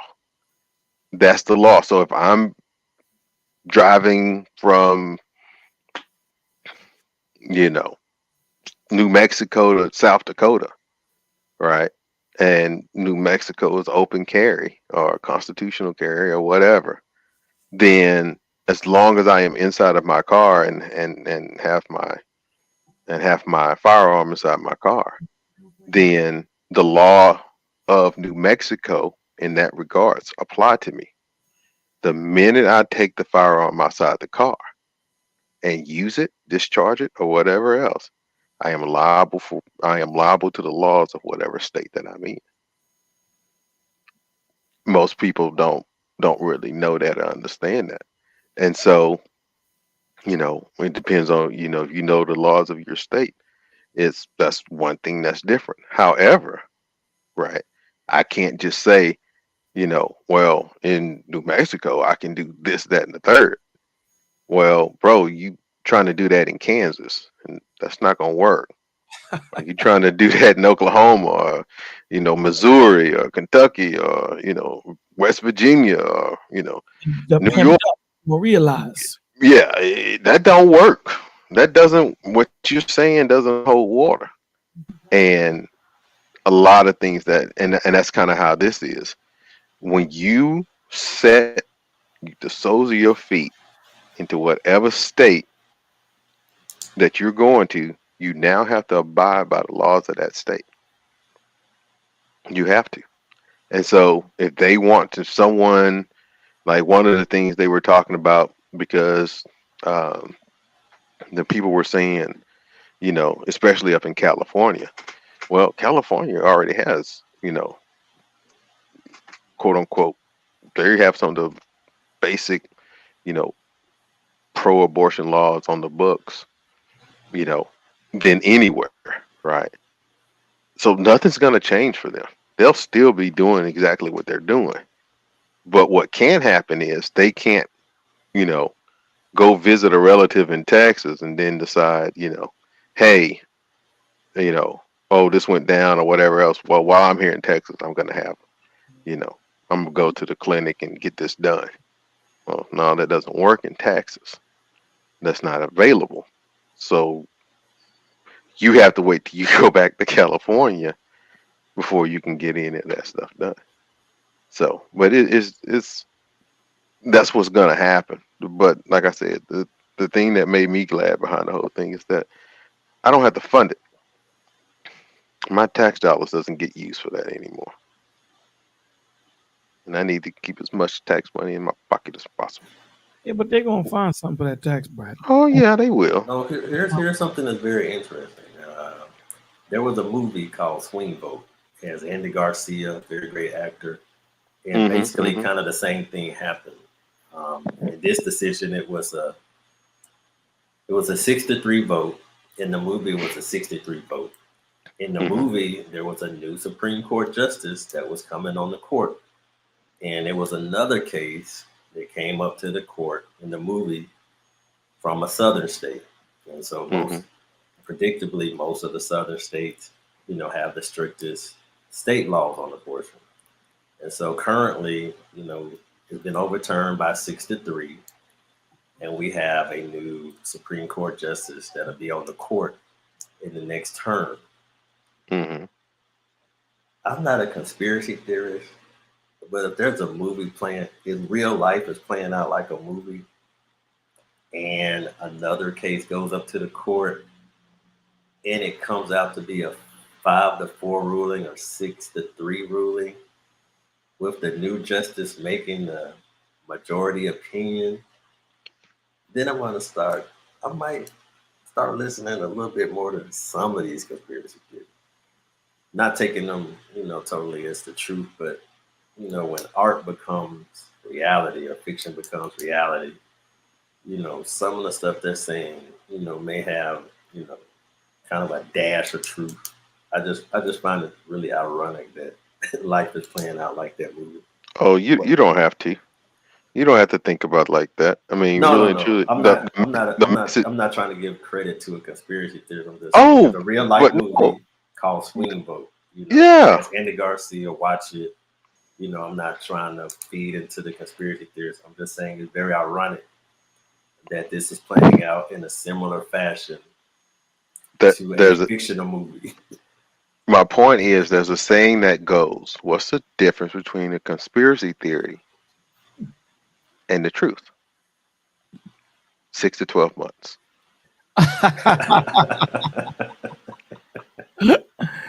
That's the difference. The difference between the conspiracy theory and the truth is 6 to 12 months. Why is that the case? because within 6 to 12 months, most people have forgotten what has gone on before. They've moved on to the next thing. So when it comes to pass, and then everybody goes, aha, then they're like, they try to blow it off. Like, no, no, no, no, no. This was not happening. Like this, and this. No, you know what? Everyone knew that the person who currently sits in the Oval Office is not good. Everybody knew that. How did he get in? Now you'll have the people say, "Well, he was voted in." Well, yeah, was he really? No, we don't follow history. We don't follow history. Exactly. Back in the 70s, there was a president, Gerald Ford, who was the president to Nixon. Now he wasn't very well liked, and there was a candidate called I think it was Carter. Carter. Now he wasn't too well liked, but they kind of wanted to get rid of the Nixon Ford administration. And so everybody kind of coalesced like they did with Biden. Just like what's happening now. Carter may have been a nice guy, you know. He just was over his head. Gas prices started going up. You know, he had a situation in the Middle East.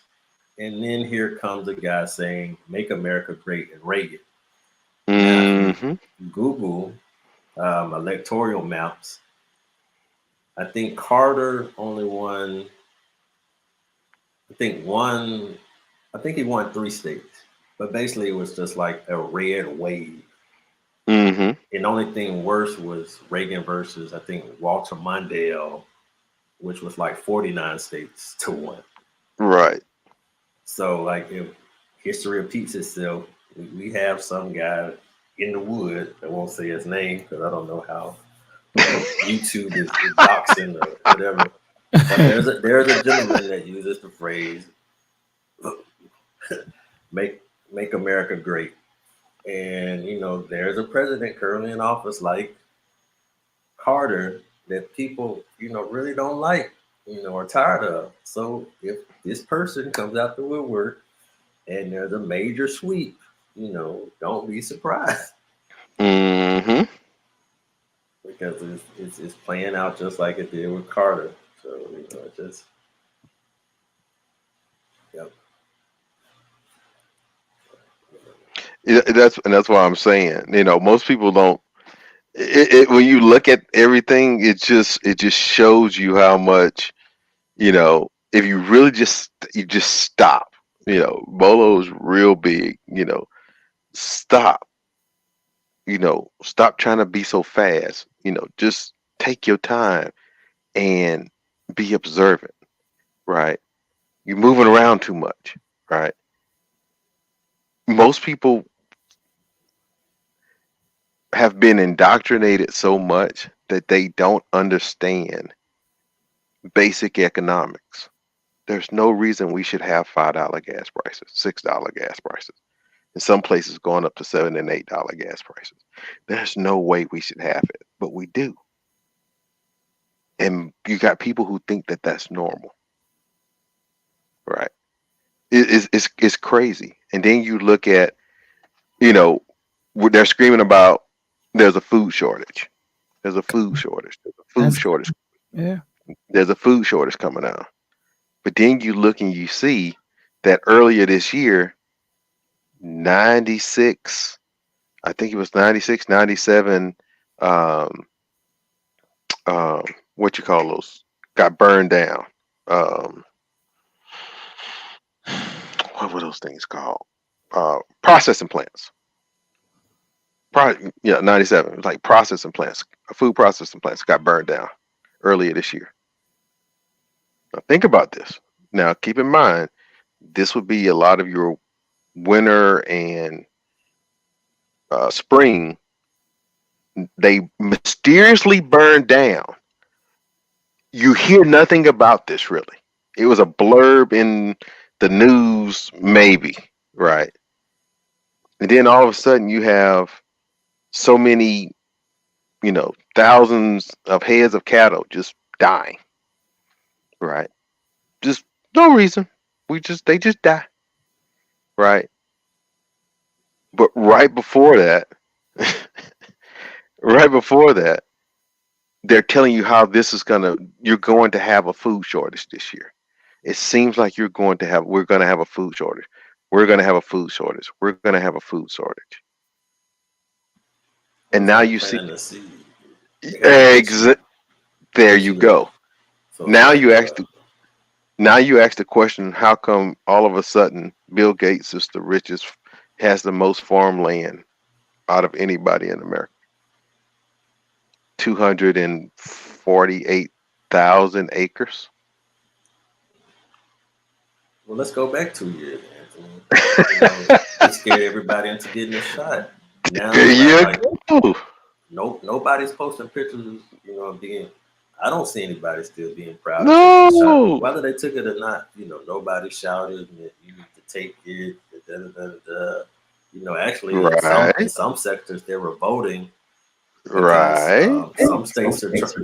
some states are trying to get this final run, and bureaucrats are trying to get this final run at your money by saying that they want to uh, make it a part of the vaccination, the normal vaccination scheme for, elementary, for public school education. And there are some states, parents associations that are fighting against that idea that you would have to Mm-hmm. get the C shot as part of the normal, I guess, measles, polio vaccination, whatever your state's normal Right. vaccination is for kids.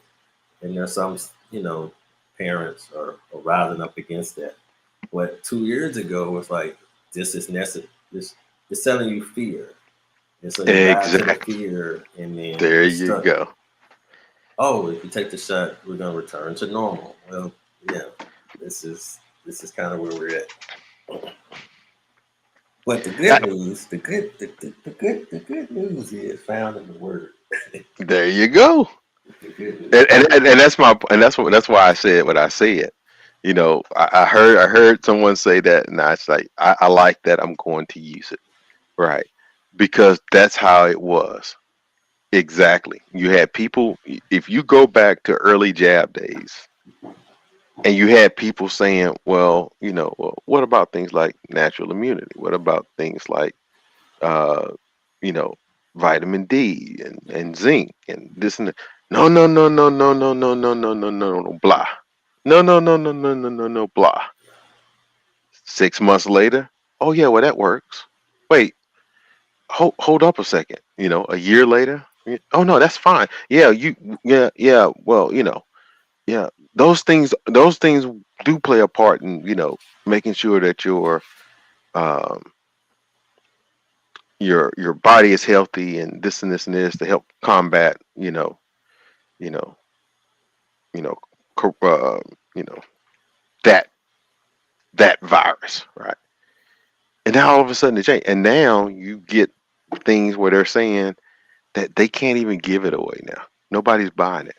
They just jettisoned like 30 some odd million jabs because no one's getting it.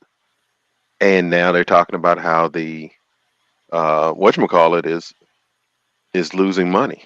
Now it's starting to come out that they were getting royalty payments for everyone that was involved,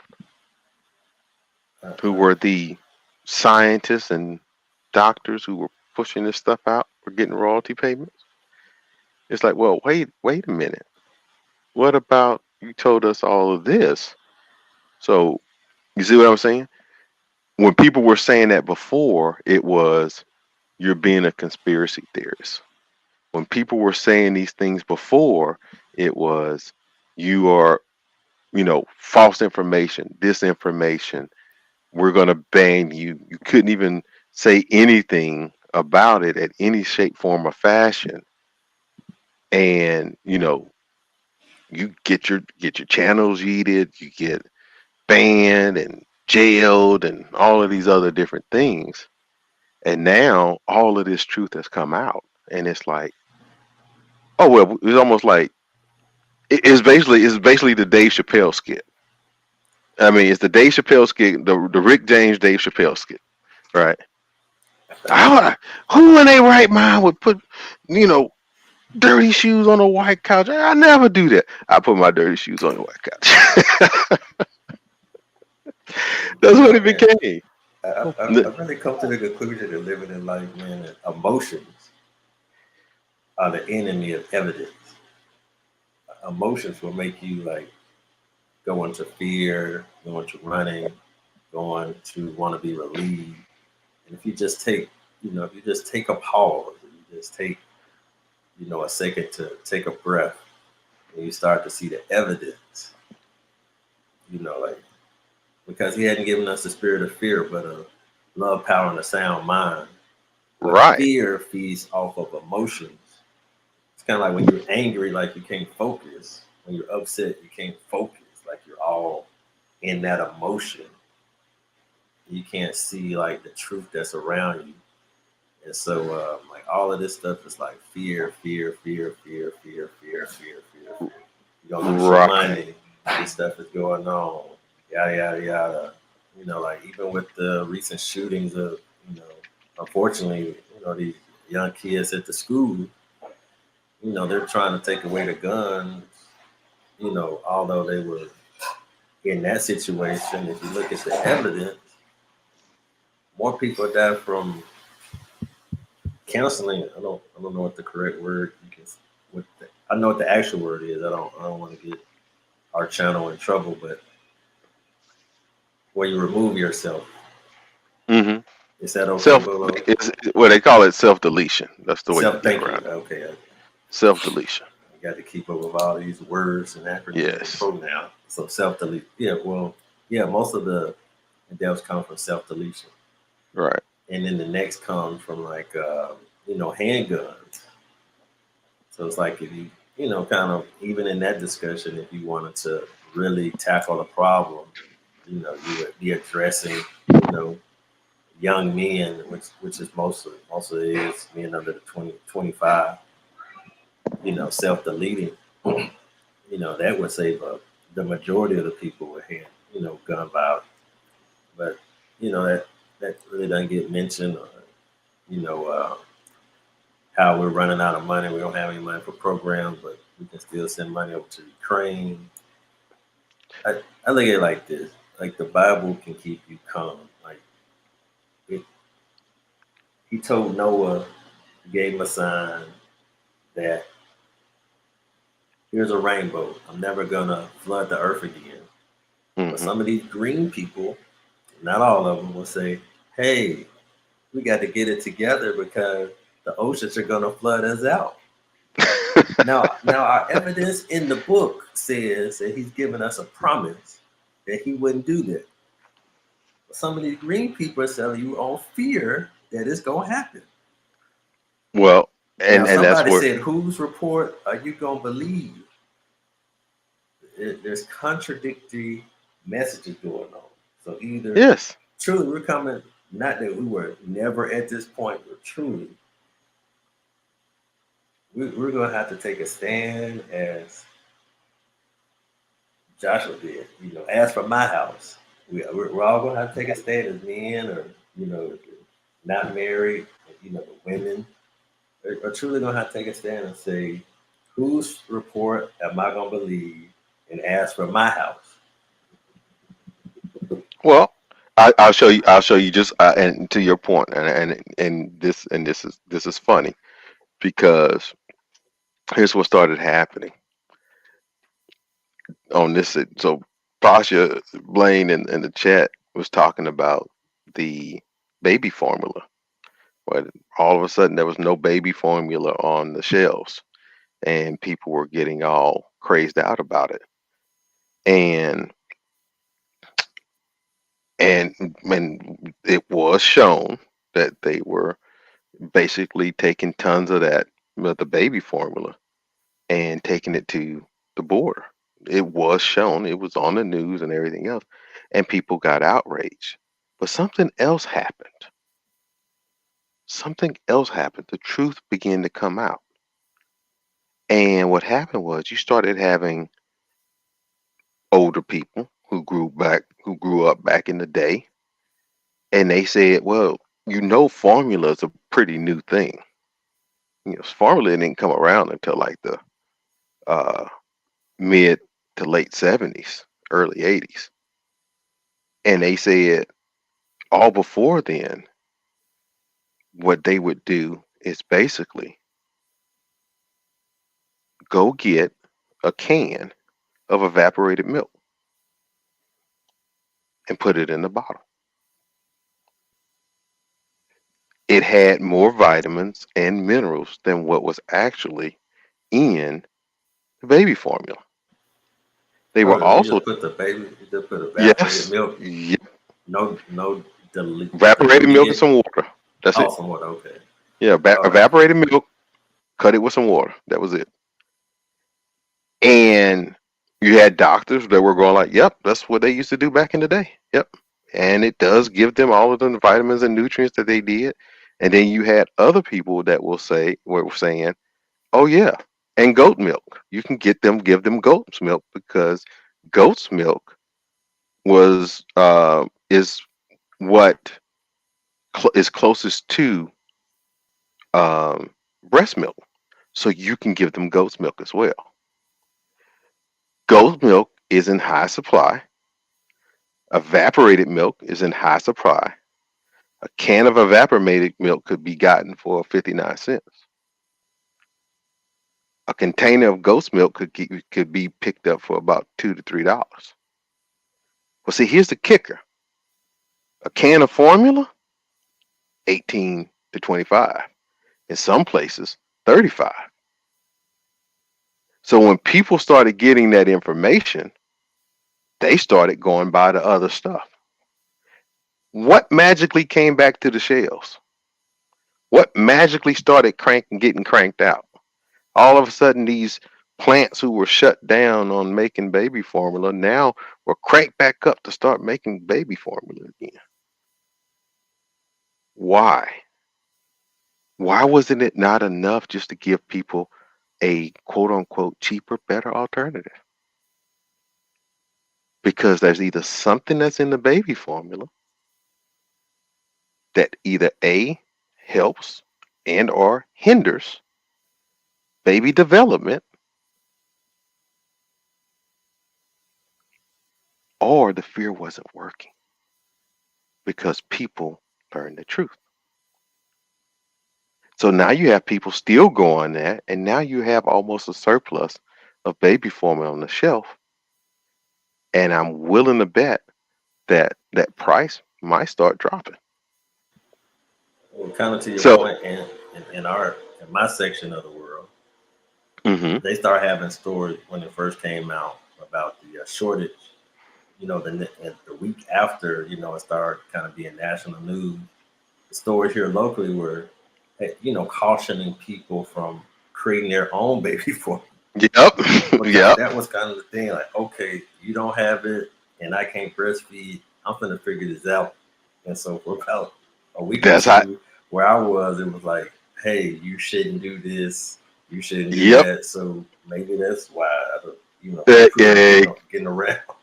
you see, I know that's what it exactly. was When, here. when people start learning the truth, right? When people start learning the truth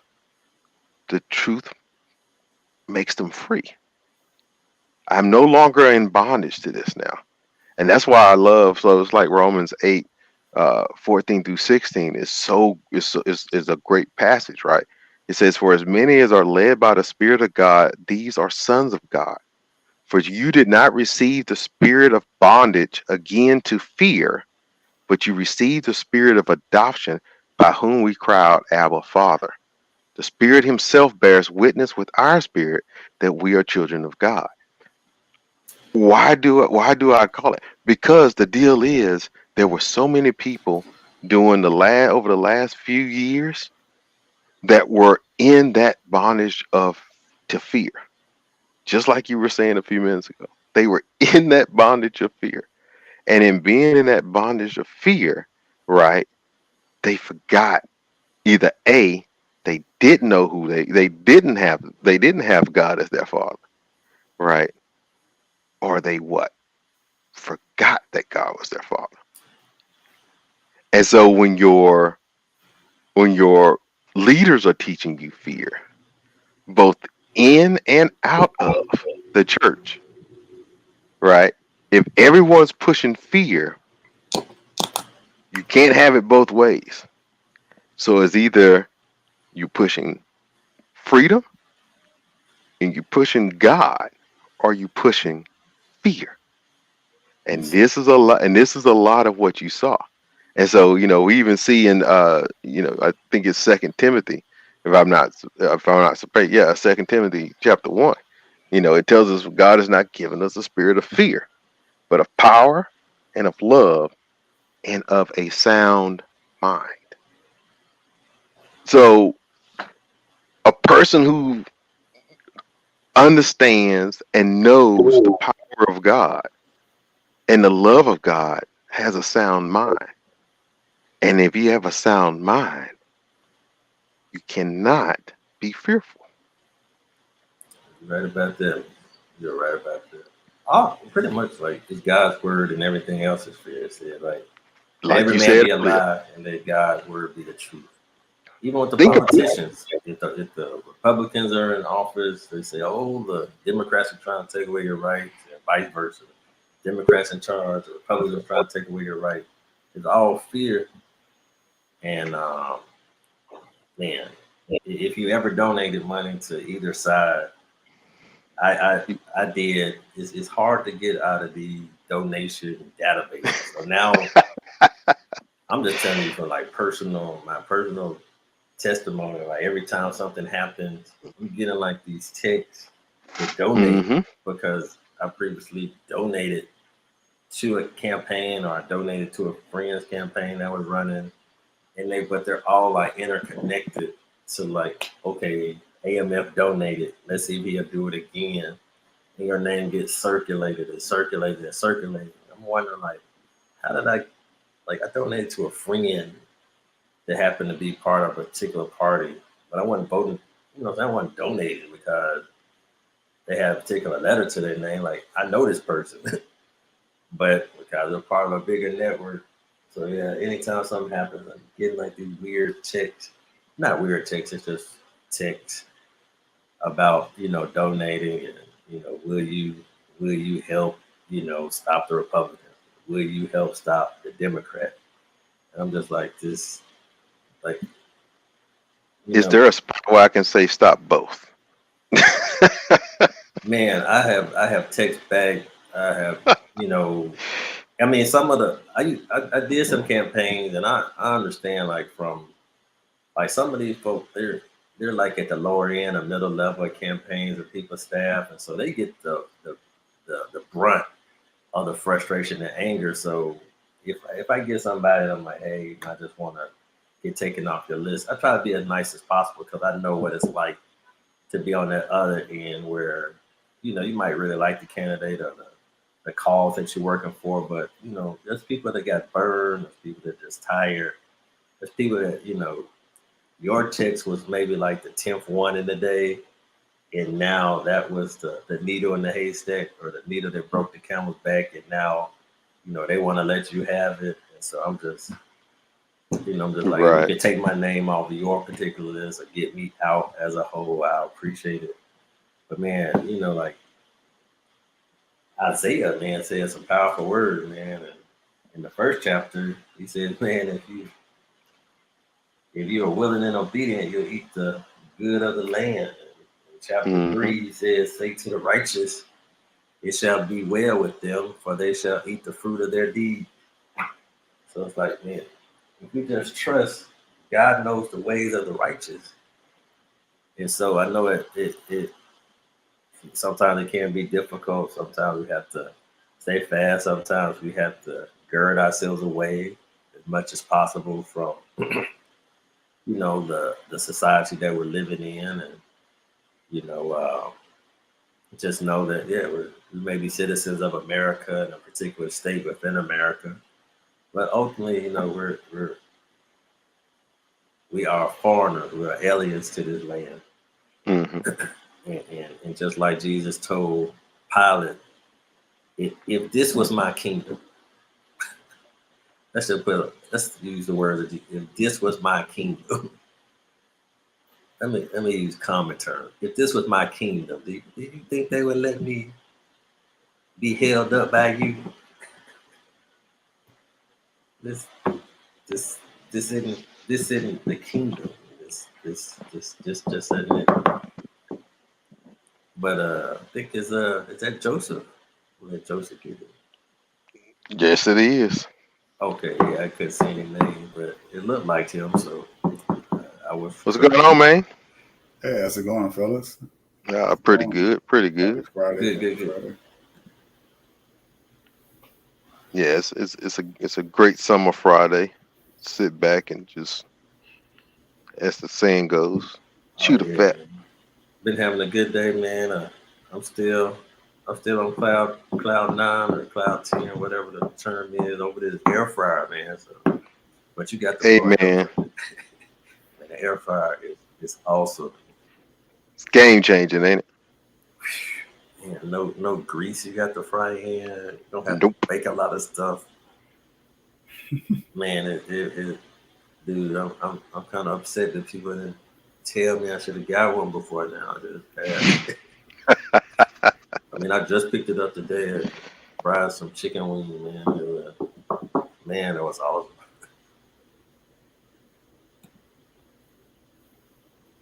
Yeah, man. Yeah, those things are nice, man. Those things are real nice. But you're doing all right, Joseph, man. What's on your mind? Yeah, I'm doing good. Good. I was, I don't know if y'all thought I just dropped in. So I think I heard Bolo mention at the beginning of the show about the verdict that everybody knows about that I didn't even know was going on until earlier today. I was like, what is the breaking news about? And of course, I guess that will be breaking news, wouldn't it? Mm-hmm. That's kind of what happened with me, man. It went through. It's like all of a sudden, everything just started. Alerts start popping up on my phone. People sending me texts.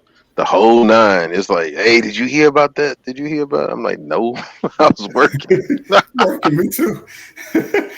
I was like, this has got to be did a famous actor die or something like that? That's always breaking news, right? Someone famous dies.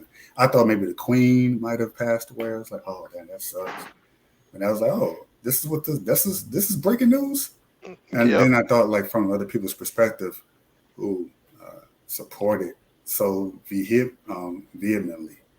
No shame. I was like, oh, that's why it's breaking news. Because, they lost they didn't really, they're blown out of proportion. They didn't really lose the right to take the life of others in the womb, but it's just left up to the states now. And then the states decide, as it should have been in the first place, as it was before. So that's all. It was just reversing the decision that should have been the decision, 50, 60 years ago. To me, that's just obvious. It's state rights. It's what the states fought over Civil War for, is the federal government consistently encroaching upon a state's rights to make decisions like this, because it's so contentious that it should be left up to each individual state and their constituents within a state to decide, okay, we want to protect life and we don't. Right? Or I'm sorry, they want to protect their choice. So you use their words, protect their choice. You got some. No, I don't like using their words, because their words are false. It's false. It's protecting. Yeah, it's protecting life. That's it. You either choosing to protect life or you're not. That's all it is. I absolutely agree. It's just that if I were to say it that way to someone who believes in choice, that's the only way they will hear it, and that's the only way they accept. Oh no, what do you mean? No, it's my choice. Okay, cool. That's what makes you feel better. That's what makes you sleep at night. Yeah. Let's call it the A word. Let's call it choice. Yeah. So, but that's for your own conscience, not mine. That's between you and God, not me. So sometimes I'll push a little bit and be like, oh no, actually, but they know what it is. But that's their way of dealing with their own conscience and and how they treat life and death. And that's it is what it is. Yep. You're either eating the kid or you're not eating the kid. One of the two. Because left to the cycle of how things are to go. 9 months later, kid is here. Oh yeah. That's how it goes. Unless something, and there are certain things that can happen. You know, Premature birth yeah, or something like that. premature birth, miscarriage. Uh, uh, things Late, like later. ectopic pregnancies. There are things that can happen, but overall, that is like 2% Very of. rare. Yeah, I mean, well, not even 2%. It's like less than 1%. I think it is Very of, rare. of the overall, and you see that mostly with women past a certain age, which would be Right. what they call geriatric pregnancies, right? It's when you see a lot of that happening.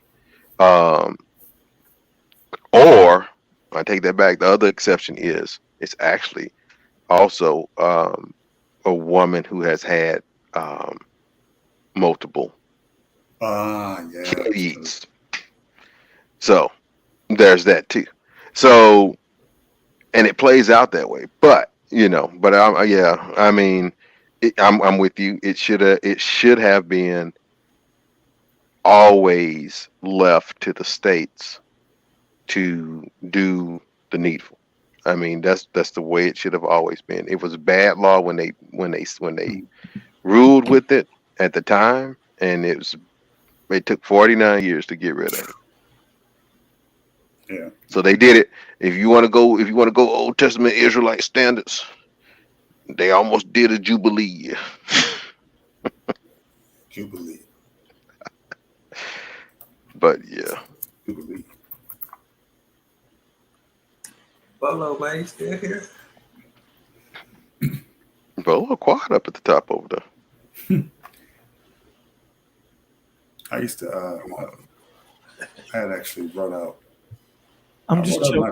I'm I was listening just to chilling. I'm listening to the knowledge being dropped. I'm Yeah. just So soaking it in. I definitely had my thoughts about it. I mean, I let people. I'm observing, and I just find it very. It's sad to say amusing, but it's like I'm like outside of my body looking at how people react, and I was actually shocked by some of the people that I thought um, believed or felt one way, but or they felt completely blindsided by the decision, and the way that they're coming out, it's like whoa, like I'm seeing a side of people I did not even know existed. Um, And I understand that people have, their part of themselves or their lives that they keep secret or private. But this is something they're not keeping secret nor private. They're letting it all out. Oh, I can't believe. And it's like it's showing me like, well, you really hate life that much that wow. Like what's going it, on? How many it's abortions did you have? Or do you know someone who's been through it? And you perhaps instead of perhaps you led them on to feel like that they made the right choice, and now they're dealing with their own conscience coming to the forefront if they themselves haven't done it, or what like it just blowing my mind. It blows my mind. well. Keep in mind the majority. Here's where I guess where the rub really is. It's not about. It's really and truly with people who are so upset about having it. It was never really about life anyway. It really wasn't. It was never really about taking a life or keeping a life. It was never, and they used they used the pro-choice segment, but it's never really about that. When you get to the brass tacks of it all, what it's always about is convenience. Yeah, They were using it as birth control. It's yeah, what it was. That's what it was. When you really get down to it, they were now wherever they are, they can no longer have that. In certain states, you won't have that option, and it makes it difficult for them to see that through. Now, you'll hear people scream and cry and talk about, well, if I want to go do such and such and such, I have to travel, uh, you know, 50 miles, 75 miles, and cross state lines to be able to do X, Y, and Z. blah blah blah blah blah. Yeah, you will, but here's the deal: a lot of you do that as a commute to work. A lot of you do it. A lot of it do it when you go cross the state lines to go to a casino, or cross True. state lines to go to a vacation spot or whatever else. And you'll spend an hour on the road or 2 hours on the road, or, you know, 45 minutes on the road, or whatever the Catch a case may flight. be. You won't even have to go Yeah. on the road. A cheap Yeah. flight across the Cheap next state flights. over. Next You state you over, can, cheap flight. depending on 50 where bucks you're there, at, 50 bucks back. Round yeah, trip. you can catch a JetBlue, you can catch a Right. Spirit, you can catch a Southwest and pay anywhere from, you know, $50 round trip. Right. You Yes, said you it. can do that. You said it best about the convenience. Think about how many no's you had to say to get to this yes at the end. Hmm. You had to say no to abstaining. You had to say no to protection. You had to say no to taking a birth control pill. Like, it's about 4 or 5 no's you had to cross before you get to, going to a clinic for something like that. The Like, last just is personal responsibility where, you know, you wouldn't even have When to you be in a situation where it's like you said no, no, no, no, no, no, no, no, no, no, no, no, no. Yes, And exactly. then, like, all right, cool. In some states, I think like Virginia, you can you can abort the kid like at 9 months, or even if I remember correctly, you can even abort the baby after it's born, Hmm. which is As just long as I think as long as the umbilical cord is still connected. so yeah, it's just not the right to And you and know that's why I say it's about the convenience portion. What they're doing is what is back when you go look through this, and this has been going on for years. This has been going on for thousands of years. And it was always for one reason or another reason. When you look in the scripture, it was called um, uh, having your kids pass through the fire, taking your sons and your daughters and passing them through the fire. Well, if you know anything about that, what they would do is to there was worship. There were certain quote unquote idols that they would worship, and some of the main ones were Baal. Then there was um, Chemosh or Chemosh, and there was Molech. naturally. And one of the things what they would do is, like, when you start looking at some of them was blood sacrifices that were done. In the case of Molech, one of the things that they would do is they would take the child uh, after it's been born and would offer it up as a sacrifice. By They had a statue of Molech sitting on the throne, and inside the base of it, they would basically put the equivalent of a huge roaring bonfire that would heat that statue up to it radiated heat, right? And what they would do is it had its arms outstretched before it, and what they would do is the priest of Molech would get the child that was being offered by the family and put the child's arm, put it into the arms of the burning statue, and basically burn it to death, right? And what they were doing that for, they were doing it for um, to say that they wanted themselves to have a good crop and have a good um, yield of the crops and good, from a good harvest. And basically it was basically like fertility rights for the land and stuff like that. And it was a way for them to quote unquote gain success. And the other things they would do is they would offer and literally kill their children on altars, right?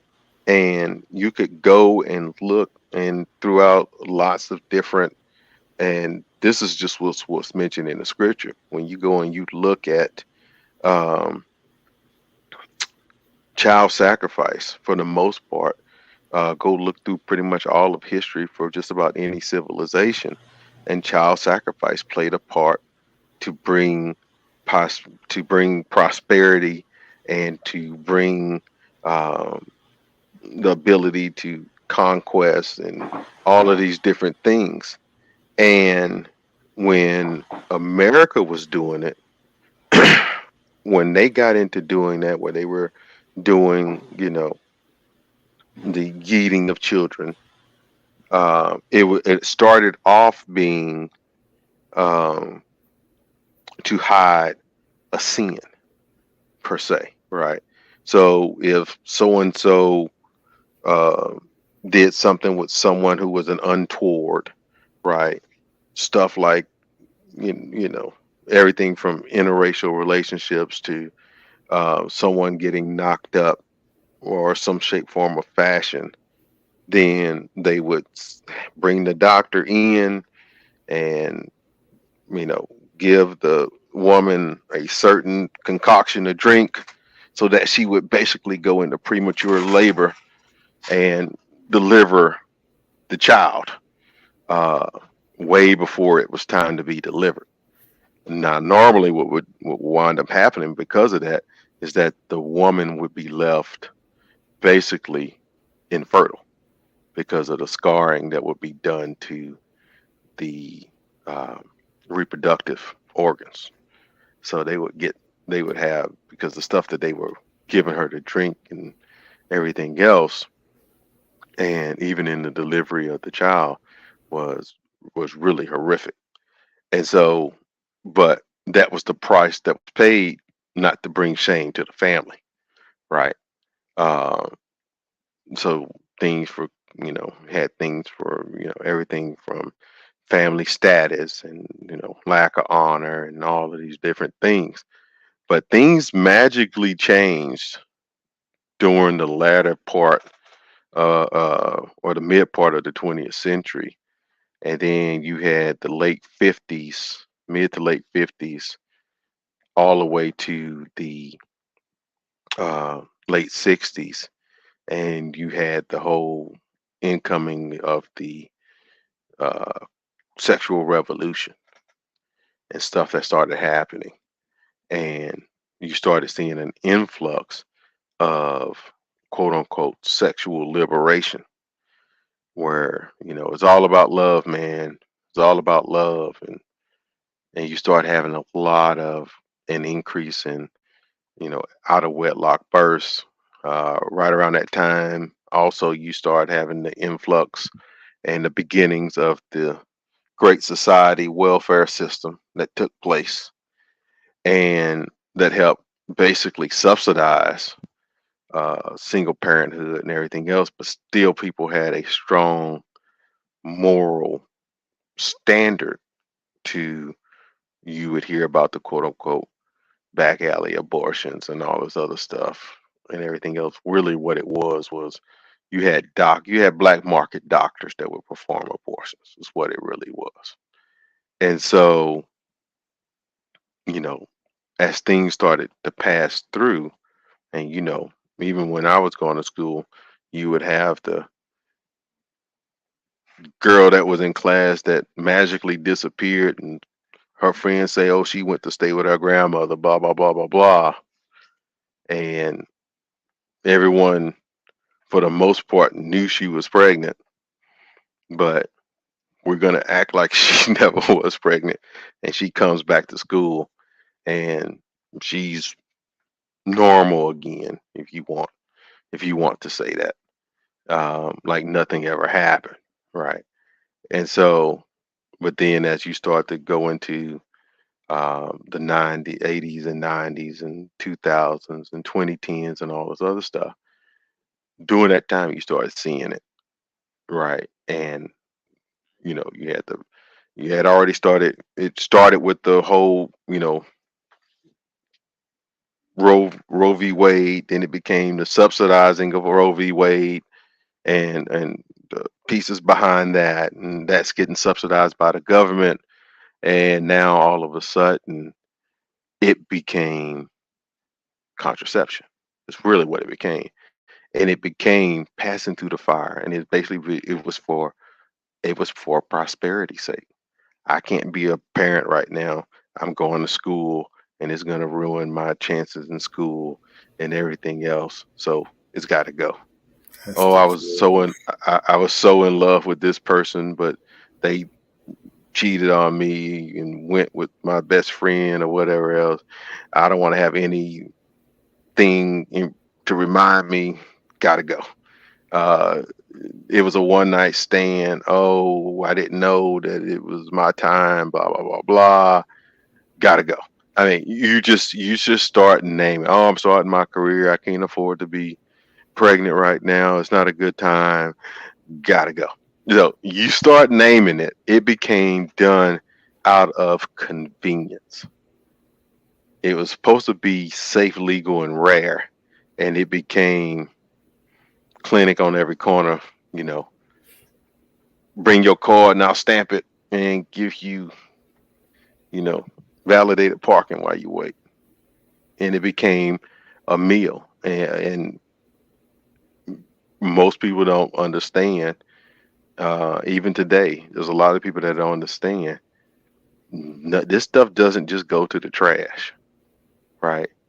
You have organs being harvested. You have um, DNA being harvested. You have um, all of these, you know, basically body parts and everything else, things that were used for everything from uh, virus type um, stuff they use for live for viruses for against tissue and stuff to see how it's going to react with certain tissues and everything else, to even, you know, experiments in cloning.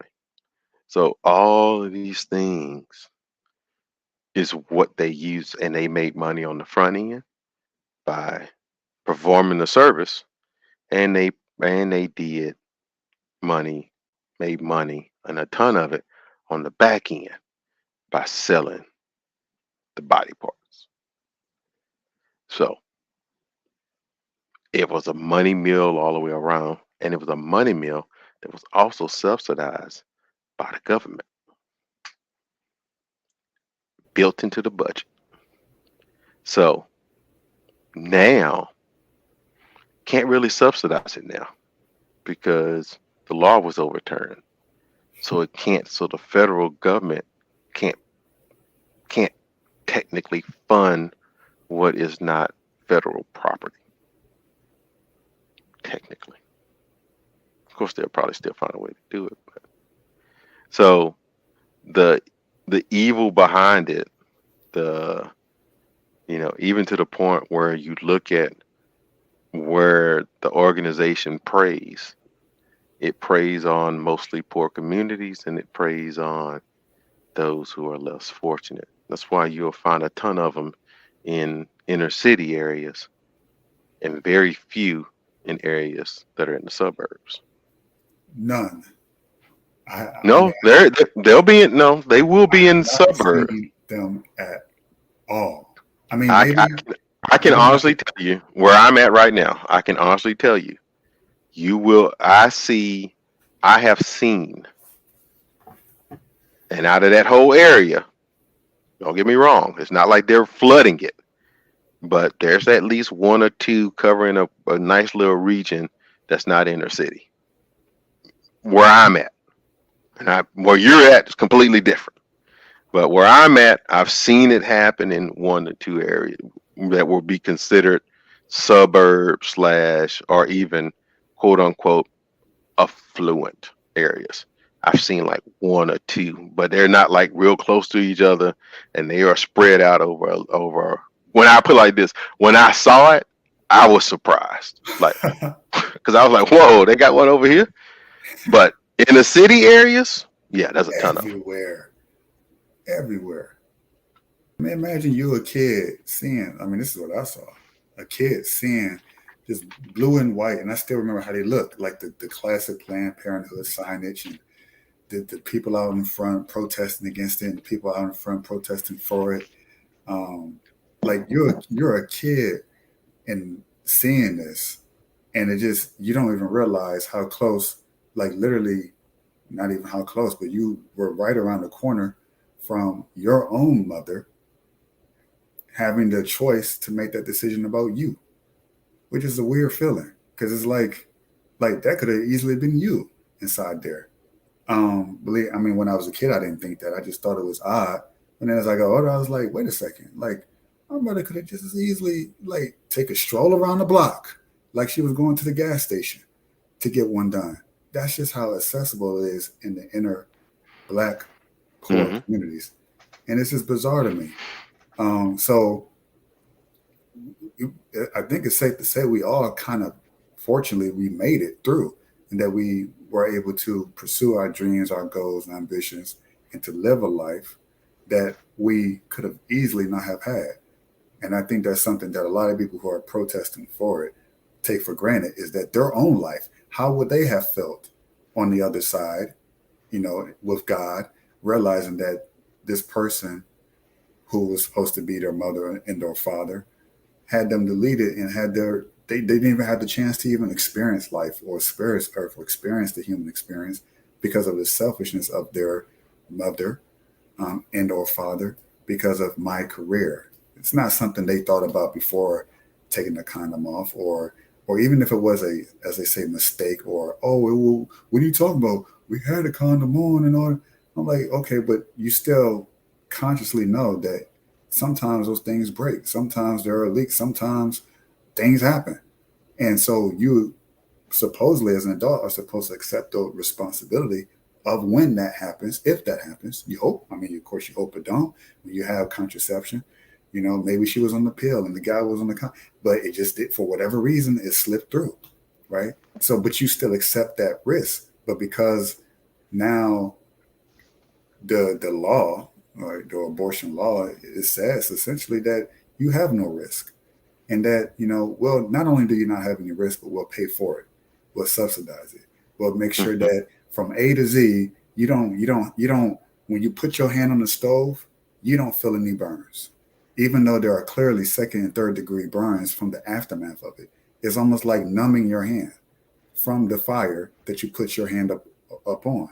And that's what a lot of women have been doing, and then they suffer the consequences later, whether it's themselves feeling that guilt or some sort of animosity or some sort of hatred towards themselves as a result of decisions they made years ago, or Mm-hmm. if not in this life, then the one after, where they have to answer for what they did in this life, because it's inevitable. They have to, right? I personally couldn't. I can't even imagine making that decision. Even if I selfishly wanted to pursue a career or pursue more money, and I would look back on my life 20 years from now, let's say I became a multimillionaire, but yet I would always think in the back of my mind, wow, I gave up life. I basically sacrificed my child, my would-be son, my would-be daughter, for this stuff that I won't be able to take with me after life. Well, but and That's a so that kind of, crazy. Oh, no, I agree with you. But this goes back to part of the conversation we were having earlier before you jumped on, which is there's a lot of people that actually get to that point, right? They are, as the saying goes for today's day and age, uh, they're so busy chasing the bag, right? They're so busy chasing the bag to gain what the world views as success, that they turn around, and when they either one or two things happen. Either they fail at getting what they were pursuing, or they get it. mm-hmm. I But think in that's the either worst. but I at think either aspect, getting it is the they worst. get it. Yeah, getting it is, yeah. Because if that was your goal in life, to get it, what's next?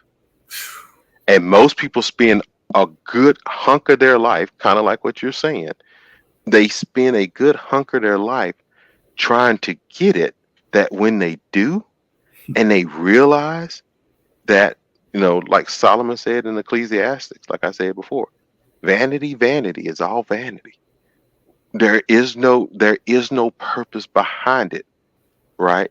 You pursued something that now that you have gotten it, what do you do next? what is left? And a lot of people will go, well, I went, I made a lot of, those who got the success they wanted. Oh, I got it. I made a lot of money and, this and this and this. And they look around and they realize that their life is empty. Their life is empty.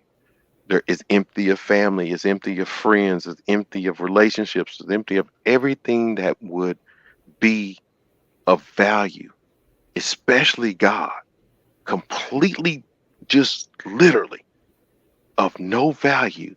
They got what they wanted. One of my favorite shows on TV was Twilight Zone back in the day. And there was a guy and he loved to read. And he worked at this bank. And he loved to read. And there were people all around him and everything else. And they would come in there and they were like, hey, how you doing? Blah, blah, blah, blah, blah.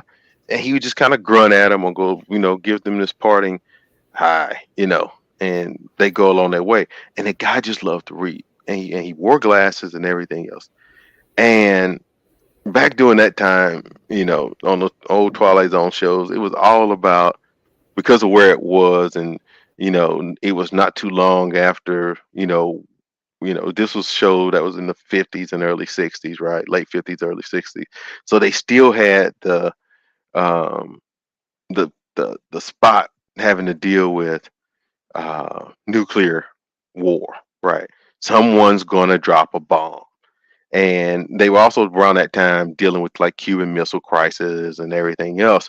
So in this episode, the guy was in the bank and he was he was doing some work, and he starts hearing all of these alarms and all these other things, and he looks up and he sees this rocket coming down, and so he hurries up and he goes and he shuts himself up in the vault, and he shuts himself in the vault just long enough, and then everything just, boom, it hits, and boom, and everything is just shaking, all shaken up, right? And so prior to that, he would be reading and he would have to stop and go do work. And he would just try to read on his breaks, and it was just never enough time. He'd try to read at home and it would be late and he had to stop reading. And he goes like that. And he would always say, there's never enough time. There's just never enough time, like that. And so anyway, bomb hits. He puts himself in the vault, closes the vault, because at that time the vault was steel and lead and would have helped and everything else. And so he winds up staying in there for a little bit. And so he, after a little bit of time, he comes out and he opens the vault and he goes and he looks, and it's just devastation. I mean, it's just complete devastation. And he looks around and he goes, like, he's like, I'm by myself. And he's like looking around and he starts feeling sad. And so he starts kind of like wandering the streets. And he's wandering the streets and he's calling out for people and hello, hello, hello, hello, hello, hello. And he sees nobody, right? So he just so happens to come up against the library. And so he walks into the library and he sees all of these. The library is kind of tore up and everything else too, but there's still a bunch of books in there. So he's walking through the library and looking on the floors, and he's like, oh, Scott and Hemingway, and he's starting to get all Twain. He's starting to get, he's like, all of these books, right? And so he then starts carrying the books out of the library.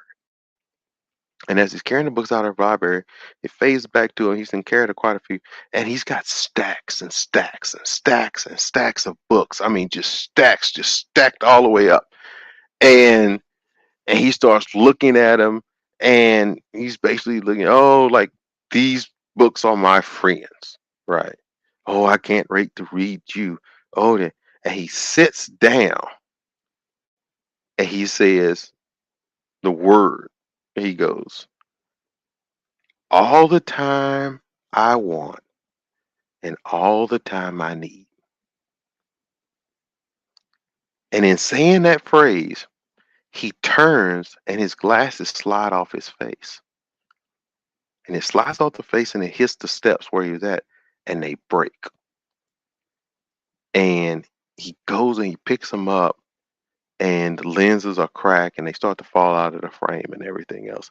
And he tries to put them on and everything else, and they just are broken. And so the guy begins to cry. He starts weeping hard. And he starts saying, I finally had time. I finally had time. Oh, I had so much time. And he's like, why? And then the show fades off. And so I bring that out just to say, I bring that out because the episode itself it shows the heart of a person. That's all he wanted. He finally achieved what he wanted. He finally got what he wanted. He got to be with his books and by himself. But it became null and void because without his glasses, he couldn't see. And there was no one around to help him to see. And this is what and this is why when Solomon says vanity, vanity, everything is vanity, you look at Solomon when he starts the book of Ecclesiastes and he starts talking one way, and you get to the other end of Ecclesiastes and he's talking another way. He starts off talking basically a man that is just done with, pretty much he was depressed. He was like done with life. He said, I've done everything under the sun. I've searched for all the knowledge. I wrap myself up in hedonism with all kinds of women. I've had all kinds of women, right? I've had chariots and I've had gardens and I've had all of these different things. And he said they hold no value. I've accomplished all that my hand could touch. And he said it holds no value. But then he starts talking about a man whose delight is in the Lord. And he starts talking about the value of that and how his search within that and how it brought him joy and how it brought him insights and these things like that. But his relationship, he went from a no relationship life to a relationship with God.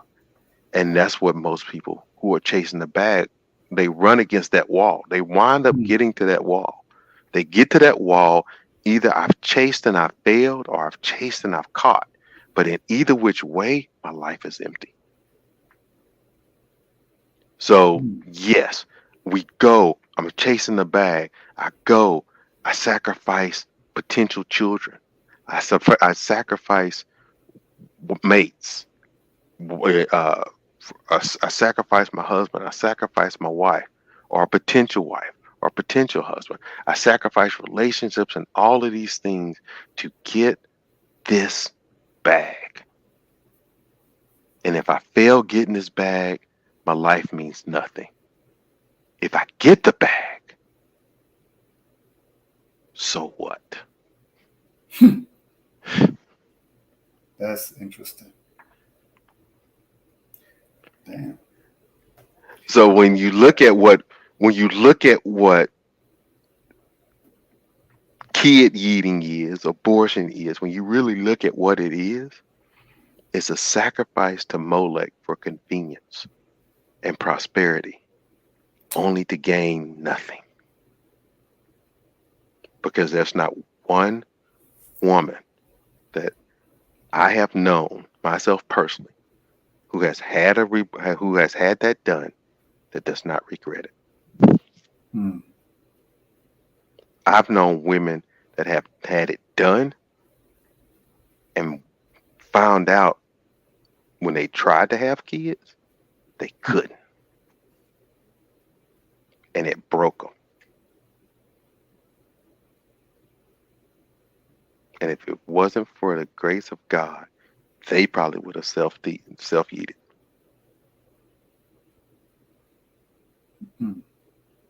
Now they made it. They were blessed to have a mate that was godly. and they adopted, but it still weighed heavy on their soul because at the time the husband didn't know, and I think she had like 4, and the husband had never known because the question that was asked was, "Have you ever had kids? Do you have any kids?" And the answer was no. The question was never, "Have you ever been pregnant before?"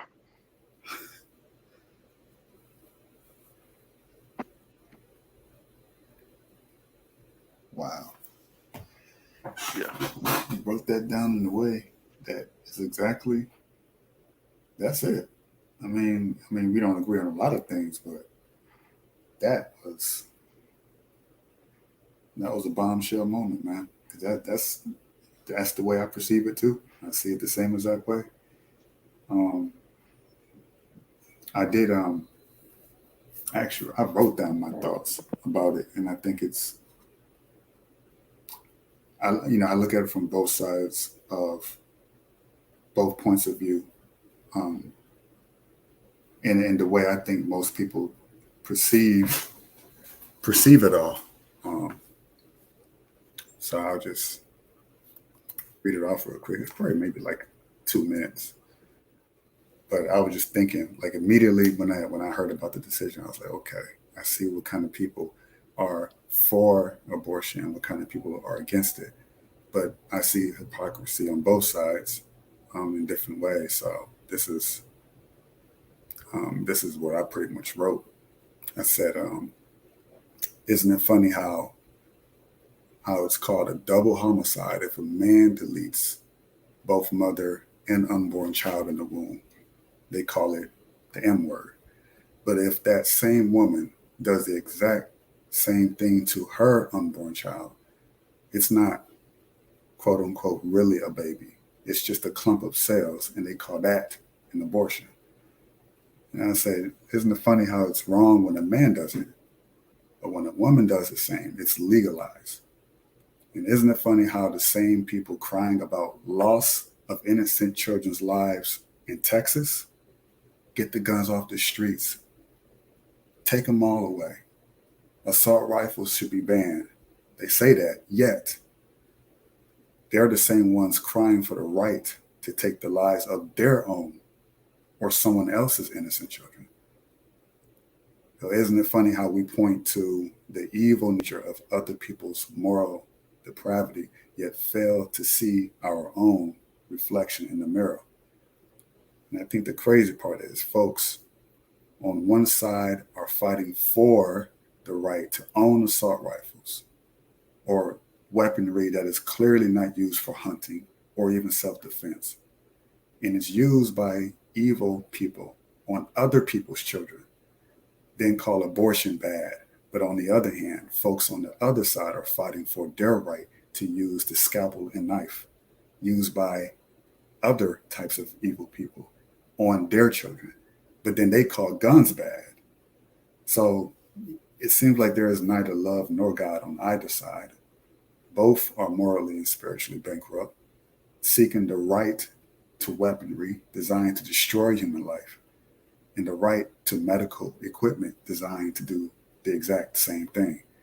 So both sides are seeking to protect their right to equally contribute to the death of innocent children's lives.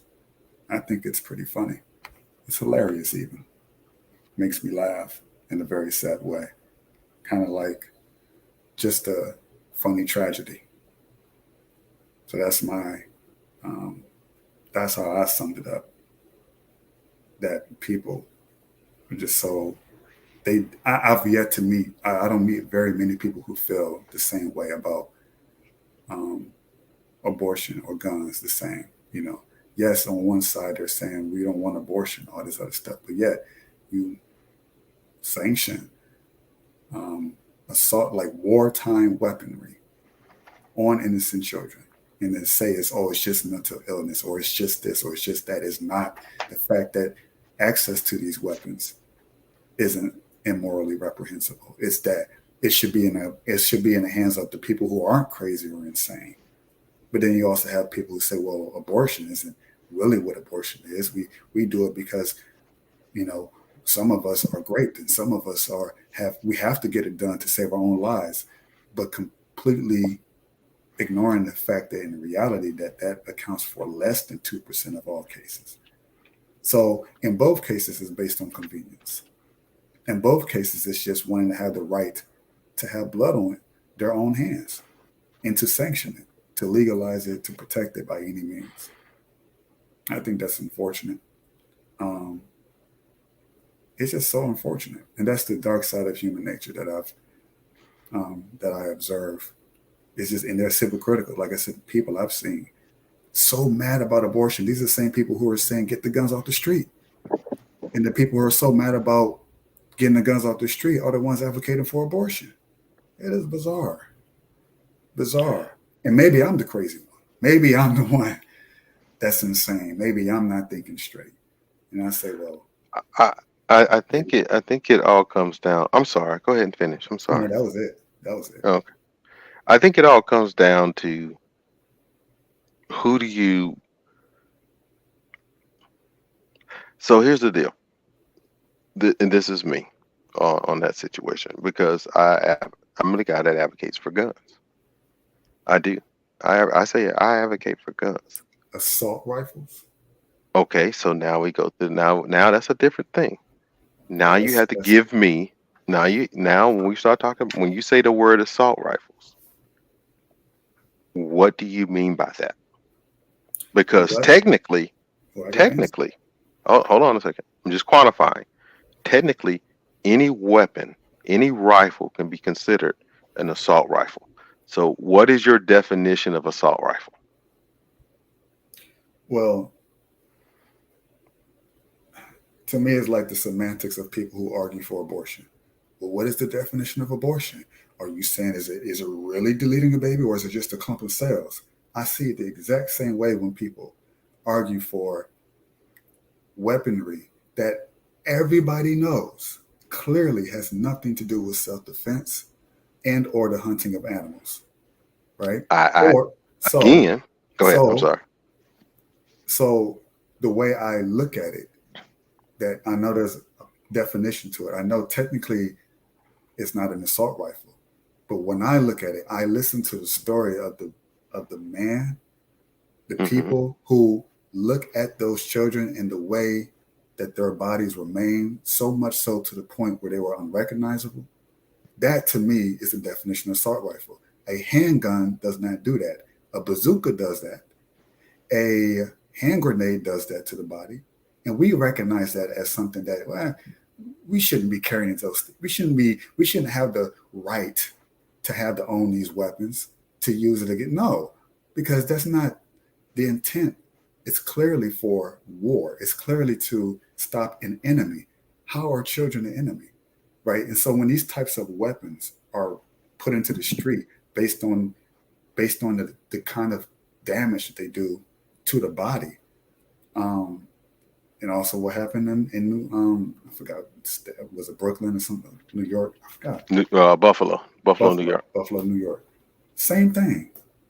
Same kind of damage. And I get it. It's not technically an assault rifle. Oh, you can use any weapon. No, I can take a handgun, and it's not, they could actually survive a bullet wound if it were to hit them a certain way.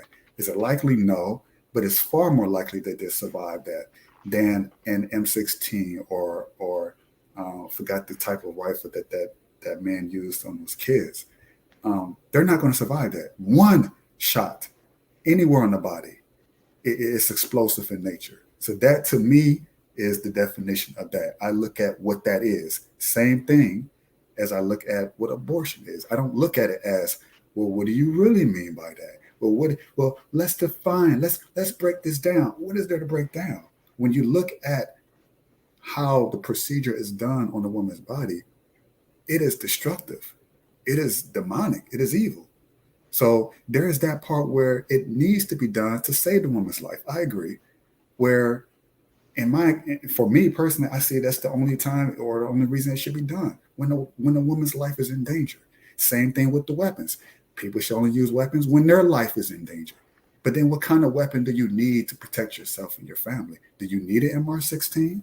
Do you need an AK-47? Do you need a bazooka or grenade? No. So people fighting for the right to have that is completely, for me, in my opinion, it doesn't make any sense. It doesn't make any sense. So that's my definition to it. Okay. I hear you. And I recognize your point. So here's the deal. I will ask you this question.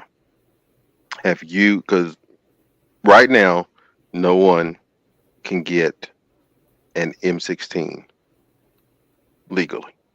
AR-15, whatever that. Not an M16. I think the M16 is. I'm about to say, nobody can put their hand, unless you military, nobody can put their hands on the M16. But an AR-15. So have you ever fired an AR-15? No. Okay. An AR-15 is just a standard long rifle. It's made to look kind of like military style type weapons or something like that. But the fact of the matter is, it's a standard 223 or 5.56 long rifle. In other words, you can use it to go deer hunting. That's what it is. It's not fully automatic. You're talking to a guy that has fired it many times, but it's not fully automatic. When I say fully automatic, means you hold down the trigger and it just keeps a firing until that clip's empty, till that magazine's empty. It doesn't do that. It's one shot. You pull a trigger, it's one shot. Poop. That's it. So the question is, when we start talking about how these things are done and the things that happens and the things that are put in play, if you will, in regards to guns, when a narrative is broached, anyone will seek to push in that said narrative what they want to happen. So, for example, those who know guns, keep in mind that there are millions of legal operating gun owners. Millions. The majority of crimes, 99.7% of crimes are committed by those with illegal firearms. They were illegal. Illegal. So he must be at 0.3%. Hold on a second. But 99.7%, I believe it was, of crimes committed with firearms are, hold on a second, were done by firearms that were obtained illegally. The other 0.3% of those were those that were done by firearms that were either obtained illegally, but the person slips through the cracks.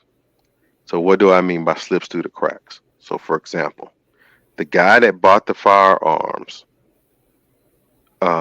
say for the Texas shooting, that guy there bought them legally, and here's what people keep failing to understand. And he went through a background check to get those. Now, the question you want to ask is, how in depth are those background checks? Well, your standard background checks looks at your date of birth, address, how long you've been living there, all of these different things like that. Your standard background checks also sees if you have a criminal history, also sees if you were having if you have a criminal history or anything within the last 6 months to a year in regards to stuff like domestic violence or something like that. because those don't always go. When I say criminal history, normally it's stuff like, um, you know, robbery, assault, stuff like that, right? Do you have a rap sheet on that? Most of the time, domestic violence stuff doesn't get onto your criminal history for most people, but it does check to see if you had been involved in some type of domestic violence dispute. If so, you cannot get a weapon. You will be flagged. You cannot get a weapon. You will be denied. You will not be able to walk out of said store with it. Now, here's the kicker. What happened with this young guy and everything else. This young guy, the story has come out that this young guy had already been posting on social media and all of these different things about what he was going to do. This is the same social media stuff that if we say the wrong word right now within our algorithm, within the algorithms and everything else, we will not only get flagged and the channel possibly shut down, or if we were on Facebook, go to Facebook jail, or get Twitter yeeted, or any of these other things, right? He had no history of mental illness at all. But the stuff that he posted on social media was apparently flagged by the quote unquote FBI. So they apparently knew. They apparently had this information available. We also looked at the response of the officers who were on the scene who had been chasing him, and he crashed his truck right outside of where the school was. He entered into the school, and the police did not until a few more showed up, and then they entered the school. He was holed up in a classroom, and they stayed in the hall and did nothing. This is highly publicized. This is highly known. So that happened. When you look at the guy at Buffalo literally scoped out the store. Now, he also had no criminal background history. He also did not have, and he was an older guy, but he also had no criminal background history. But here's another thing. He had already said some inflammatory things on his social media that, again, was apparently flagged by the FBI. But he scoped out that store, I believe it was 2 days in a row. He also showed up at that store in full body armor. And he was carrying a handgun and a rifle. There were people there. There was an armed guard that was there. And he knew where that armed guard was. And the armed guard was an off-duty police officer. And the guy made his plan to do exactly what he was doing. So, did he kill people just like that other guy killed people? The answer is yes, he did. But here's the deal. He could have done the same with, and the guy kind of did. He used both rifle and handgun. And the other guy, he went in with the rifle. But it was no different. He methodically went through and killed people. Just like the Virginia Tech guy did, who used 2 handguns to do it. Right? Just like more armed robberies, just like any weekend night in Chicago, just like any of those. They were criminal. And the more we keep talking about people being, quote unquote, dealing with mental health versus this person was evil, things like that will get a pass. It didn't matter if he went in there with a shotgun 2 handguns, 30-06, anything like that. It wouldn't matter because the results for him were still going to be the same. He was going in there to kill people, and he was going to do it. Now, 2 different scenarios, guns were used, but the guns that were used were no different than any gun that you could technically get. If I went in there with something that looked from 1956 Rifleman, if I went out there with that, if he went in there with a 22 rifle, still would have been the same. He still would have put the gun and pointed at the children, and he still would have shot the children and killed them. Those things would have happened because he was evil. The guy that was in Buffalo was evil. He wasn't mentally deranged. He didn't mentally have problems and everything else. He was evil.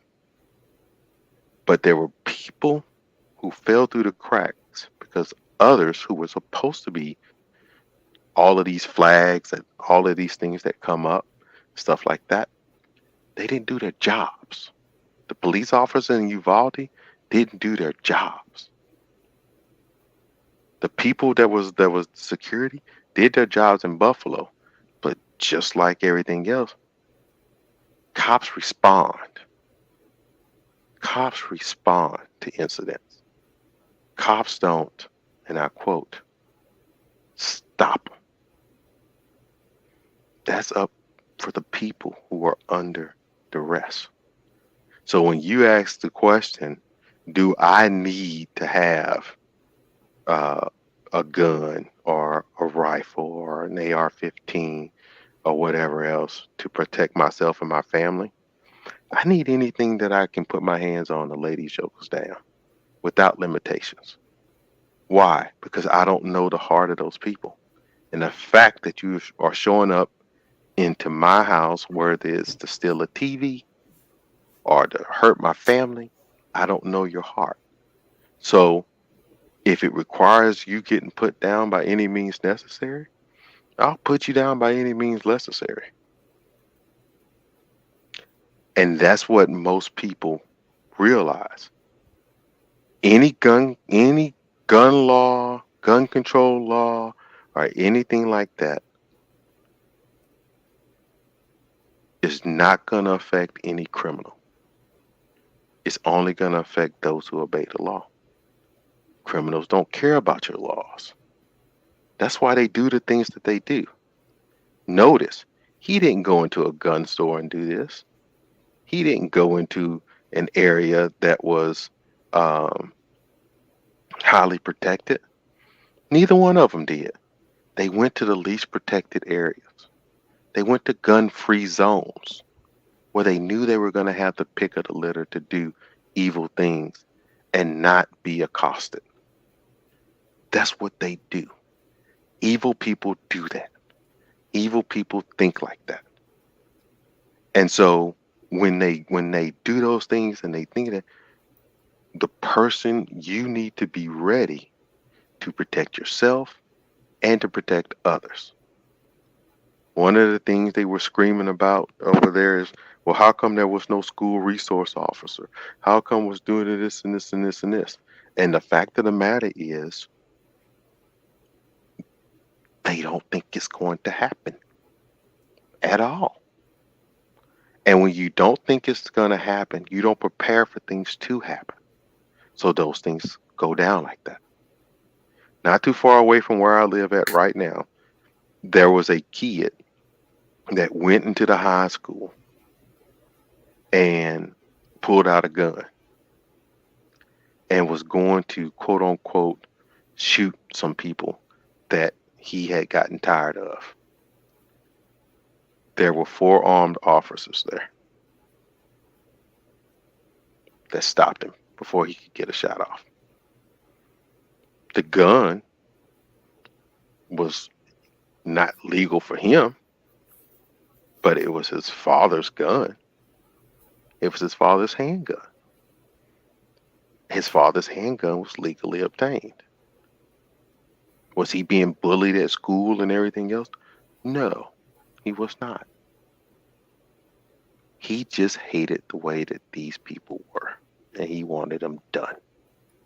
He got tired of seeing them. He's sitting in a jail cell right now. But the difference between the school in Uvalde and the school that was down the road from where I'm at right now is that there were 4 officers there. And they jumped on him right as he pulled it out. So And it was a crowded hallway. so So we need officers in every school with people walking around with weapons to protect people within that area from other people who could possibly come in with their weapons. So basically, it's a war zone. So there no, can be you need what you need there is can be there can be you need diligent people. You need diligent people to be watchful, and you need to have people who are willing to protect. Because that school is not, here's the deal, that school is not a war zone. That was the first time that ever happened. That school was not in the hood. That's a school out in the suburbs. But see, you don't get that on the news. You get Uvalde. You get Sandy Hook, right? No one wants to talk about the officer that saw what the guy was doing in Sandy Hook because he used handguns. The officer that was there at Sandy Hook, he ran. Oh, I heard about that. Yeah. So the question is, who is going to be the watchman on the wall? Who is, because here's the deal, people have carried weapons for generations. In this country. No, in all countries. In all countries. People have carried weapons. Not like America, man. It's just not the same. Bro, people in all countries since the dawn of time, people have had weapons. It was always to protect their homes, their families, their cities, whatever. They've always had it. Now, has weapons become more plentiful? Yes. Has weapons become more deadly? Yes. But here's the deal. People still got them. And the reason why America has so many of them is because of that 2A. That Second Amendment, that doggone thing that says what? Will not interfere with the citizens' ability to bear arms. It shall not be infringed upon. Why is that important? Because it was important because they had just came from dealing with British government who was oppressive to them, tried to disarm them, fought a war over it. They said the citizens will be armed enough to be able, if the government gets out of line, to be able to make a stand. Yes, you can say whatever you want to say. They got, well, the government got tanks and helicopters and they got bombs this and bombs that and everything else. And I'll just tell you, Vietnam. Because in Vietnam, America had a whole bunch of that. And they pretty much lost to rice farmers coming up out of the ground. Now you'll hear the whole, well, yeah, but they really wasn't fighting the war. They were acting more as a peacekeeping and everything else. There might be some truth for that. They lost. And you think that a lot of these people in the army that you have said now that you're dropping the requirements for this and requirements for that and requirements for this and requirements this is really going to go up against this country boy that lives out in the woods, lives on the backside of the Appalachian Mountains that know everything coming up the path. The guys that live up in the woods and all of these areas around Tennessee and swamps of Louisiana and knowing everything by the back of their hand? Really? They really gonna come in and just like take out outside of bombing citizens too? Come on, it won't happen. It won't happen. It won't happen because it would not. You think there would be some type of government overthrow then? It would be government overthrow. You start bombing citizens here and see what happens. You got too many areas. You got too many spots. It's too many things. Don't believe me? Look at what happened in Arizona. They tried to go against this dude and his family on their ranch. And they literally had helicopters and they had police officers and everything else and part of the National Guard come down on these folks. And they couldn't take them out. They killed a couple of them, but they couldn't take them out. And then they were sued. Joseph, let me ask you a question. Do any of those shootings happen in politician schools that the children go to? that you've heard of? Nope, and that's why don't you think that happens? Why don't I think that? Yeah. Why don't I think that these? Why do you think that politician or parents that got bred?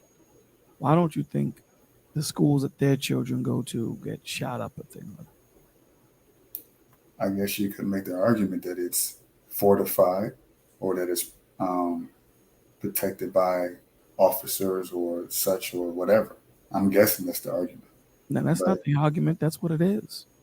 It's not the argument. That's it. That's it. Simple. See, what happens is, these arguments, get conflated when we start splintering it into different scenarios and all that stuff. Because, there's always exceptions to the rule. Simplicity. You don't hear Barack Obama's children having any other, situation, schools that they went to, or any president or any CEO person that got bred. You don't hear it on a consistent basis. You might hear it once in a while, but on a consistent basis, you don't hear it. Why? Because their school is fortified, like you said, and protected by armed police, FBI, Secret Service, whatever. They're protected. So the same way you protect their children, why don't you protect ours? I understand that they're politicians, so they're going to be overprotected. Why don't you put 3, 4, 5, 6, 7 police officers in each school? Hell yeah, yeah. Each school. I think. Yes. I would say because, if you're thinking about just the salary of a single police officer, doesn't matter. And I really just want to finish my point real quick. Right. But see, you see how you're coming up with a breakdown? No, it's not a breakdown. It's just I'm saying economics. Got you. You see if these people have the money to afford to send their kids to private school, right? Of course, they're going to have a reasonable expectation. And how much money does America give to Israel every year? Billions, man. I don't know. There you go. Billions every year. Take $1 billion of that, or take $1 billion from their war pact that they use every year. Take $1 billion from that and put it towards cops to protect our children. Yeah, it's not hard, brother. They choose not to do it. Or, we could do that, and right. it will be a never-ending cycle of constantly spending money to beef up security to the point where the kids. I personally, when I grew up, we didn't have these type of issues, so it wasn't always like this problem that graduated over a period of time, a long period of time, probably like the last 20 or so years. So it became a new thing when I was coming out of school. So it's as the weapons become more powerful and more accessible, and people are arguing for, well, it's my right to have access to not a rifle that can take out a deer from a long range distance or a sniper, whatever. But they argue for just more and more power in their hands and use the Second Amendment as a so basically, as the weapons become more technologically more savvy and more efficient, so it gets into the hands of both those who will use it the right way, like those officers who will be paid to do the job, as well as the people who want to use it for evil intent. So it's like this never-ending cycle. At some point, there has to be some sort of reasonable expectation or some sort of reasonable limits to what we can acquire. I should not be able to go into a store and get landmines, for example, because I don't like when someone walks into my property and they call it trespassing. But there are, I'm sure, people who would argue that, oh, well, you should be able to use XYZ or get this XYZ weapon and use it as a lethal force to defend yourself and your family. But it never ends. But do you see what you did? What you did was you shot yourself. But what you did was you shot yourself in the foot, right? Okay. And let me tell you how you did that. Okay, I'll give you a perfect example. When the housing market messed up, when Baby Bush signed to bail out banks, and he went to the Social Security, he took over $80-something billion to give to the banks, right? The simplicity of it is this. Okay, so you had, predatory loans and all these things happening. We have some, a little bit over 300 million Americans. Okay. And let's just easy number. $1 billion is 1,000 million. $1 billion is 1,000 million. Why didn't you just structure a loan for those that had problems with their homes? Why did you have to bail out the banks? See, the simplicity of it, you look at it, it's asinine. It's asinine because I can't go into my Social Security and bail out, I can't do that. But they did it for the banks. When it was the predatory loans that was given, all you need to do is just structure a loan for a person that has a $500,000 home, $200,000 home. All you need is $1 billion. You don't need the billions of dollars that Barack Obama came in right after him and signed also. So when you say, well, damn, it happens, it's a never ending thing. I get the point that you're trying to make. However, America spends the most money on its war chest. Most money. There is no other country that spends as much as America spends every year on top of what they give other countries in aid every year. But you have homeless here, but you're quick to police the planet. And you have problems here. So why aren't we shoveling those billions of dollars that you give to every other country, continent? Ukraine. Why are we not using it here? Why are we not using it here? So we don't have these issues in the politician schools. We don't have them. Everyone still has guns though, but you don't hear about, Kennedy's such and such or whatever. You don't hear that. Put 2-3 cops in each thing. Yeah. Spend $100 million. You don't got to spend $1 billion. Spend $100 million to properly train police officers, to put them in the schools. Sure. You put them in train stations. You got them in Dunkin' Donuts. Some of them moonlight in supermarkets. Have them moonlight in the damn school. For the majority of, and that's another thing. But here's the thing: when someone's spitting back at you, guns are not the answer. They're optional.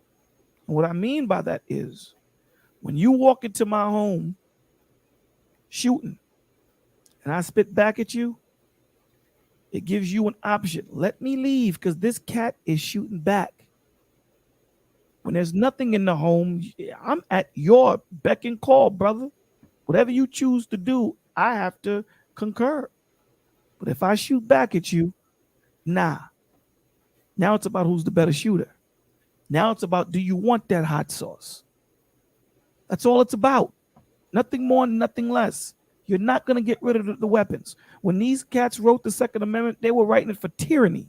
That's what they wrote it for. It wasn't about hunting. It was about we're never letting our freedoms being taken away again. So that's not going to change. And then here, look at it this way. Every country that's had their guns taken, what has happened to the citizens? Enslaved.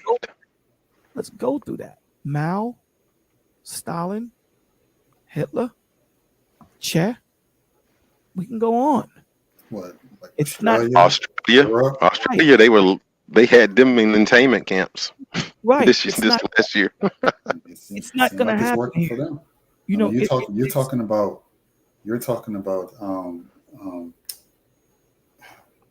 these maniacal dictators of yesteryear, and also you think these to dudes some are extent here? today. What do you think But- these dudes are here? They're not maniacal?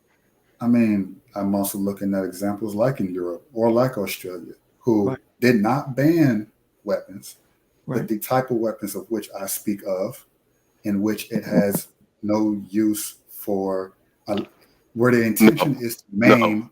Stop. Okay. No. He said no. Australia literally took every gun. Every So did- gun.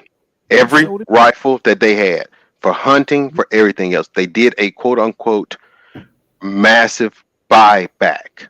And the people went and turned in all of their guns. And those who didn't, it was then confiscated after the fact.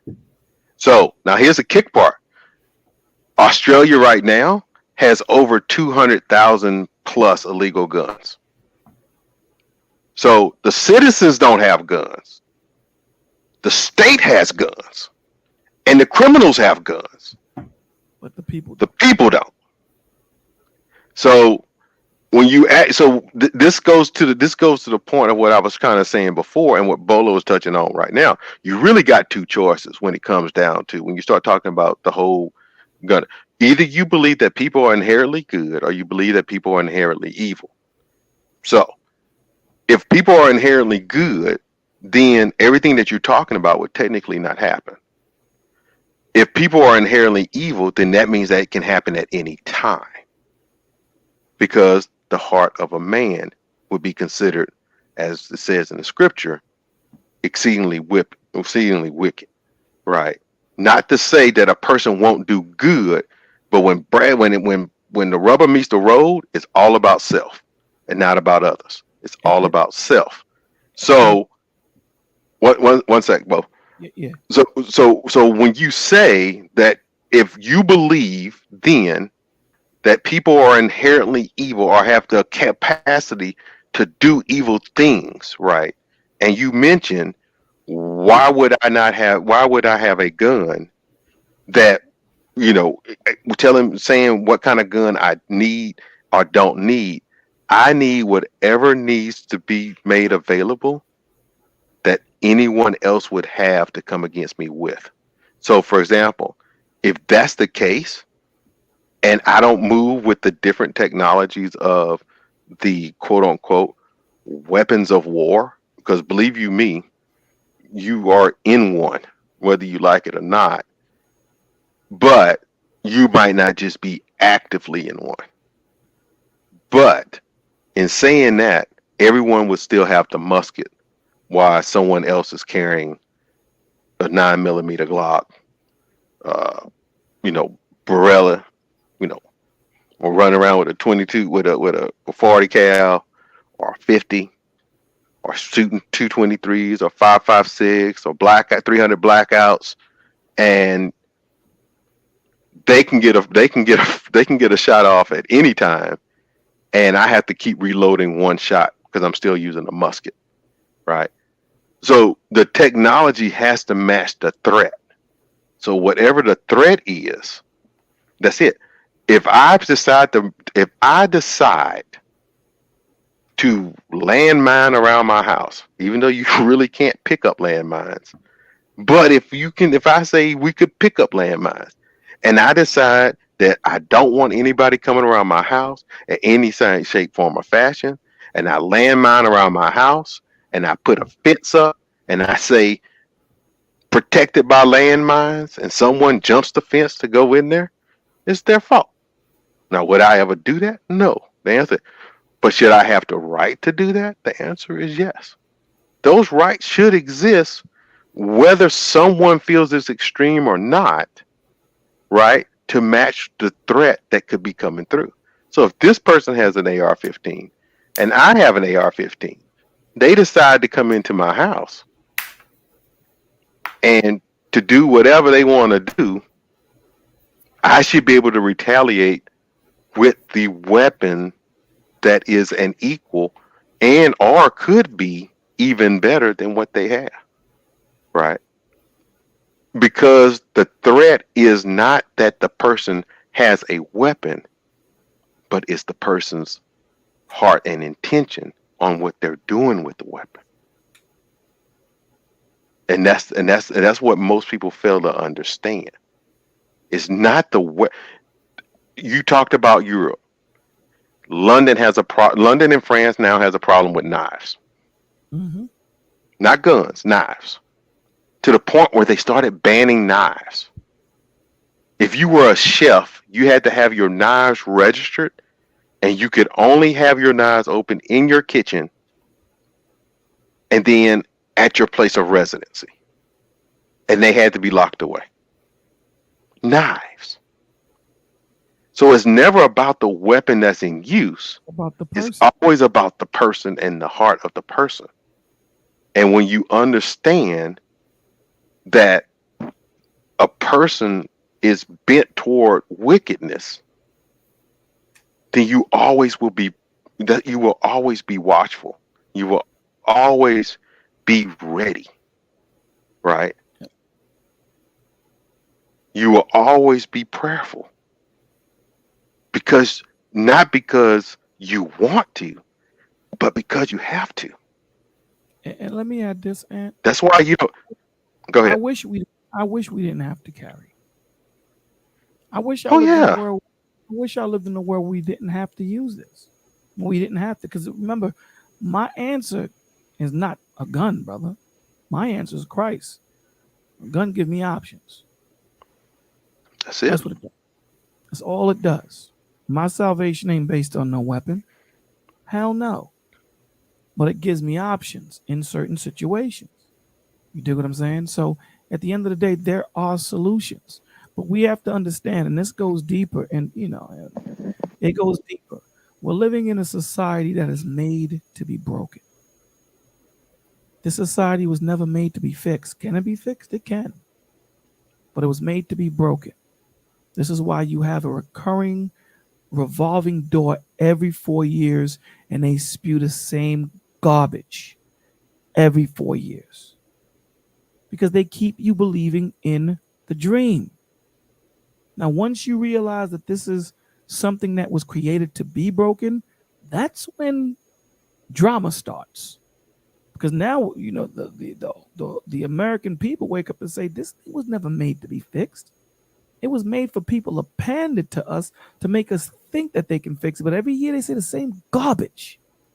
So they get you emotional, hooked. They get you emotionally tied in and believing in the dream. It just is what it is. So don't say that they can't fix it. They can fix it. If you can get a plane, listen, Elon Musk has a damn spaceship that flies straight up into the sky and lands the same way. Don't tell me you can't get rid of violence in schools. Don't tell me you can't do it. Tell me you don't want to do it. Because if they fix it, it's the same way with that dude that made a car to run on water. Money, he just disappeared. He gone now. Finished. Why? Because that solves the problem. And guess who doesn't make any money? Those that run the earth. Those that run it. The end of the day, they keep these problems happening. It's like the Western doctors. They don't treat the sickness. They treat the symptom. Why? To keep you sick. To keep you coming back. That's why. They can treat the sickness. They choose not to, most doctors. I'm not going to say all. But that's how Western. Why do you think a lot of people go outside of America to get treatment? Because they deal with the sickness, not the symptom. See, what you're doing is dealing with the symptom. Let's get rid of the weapons. But you still got the people. The weapons don't shoot. The people shoot the weapons. The weapons ain't. I mean, now they got drones and things that, they can program, but it's the people that's doing it. So if you don't have the weapons, and Ant made a good point, there are no guns in England. None. There's knives. Now they got a knife problem. So what are you going to use next? Toothpicks. There's going to be a toothpick problem after a while. Cats going to have to ban toothpicks. When does it stop? You have to deal with the people, because the people are the one that's out of course. Not the guns, not the animals, not the earth, the people. We are out of course. We are unattached to Christ. It's us. So if you don't fix the people, you're not fixing the problem. So I don't care how many guns you banned. I don't care if you say everyone's going to wear slingshots.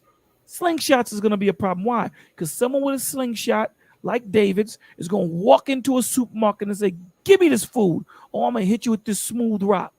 Then what do? Ban all slingshots? Or do we say, we got to start dealing with these people with mental illness, depression, people that go and give their lives to fight the war and come back and they're homeless, come back and they can't get decent medical. That's the problem. Problem ain't the pistol. The problem is the people that's running the earth. They're the problem. They're the ones that funnel money every place else. They're giving basketball players $800 million. Baseball players $250 million. You can't take $2 million of that. How much does a typical cop make? 40 grand a year? 40 grand.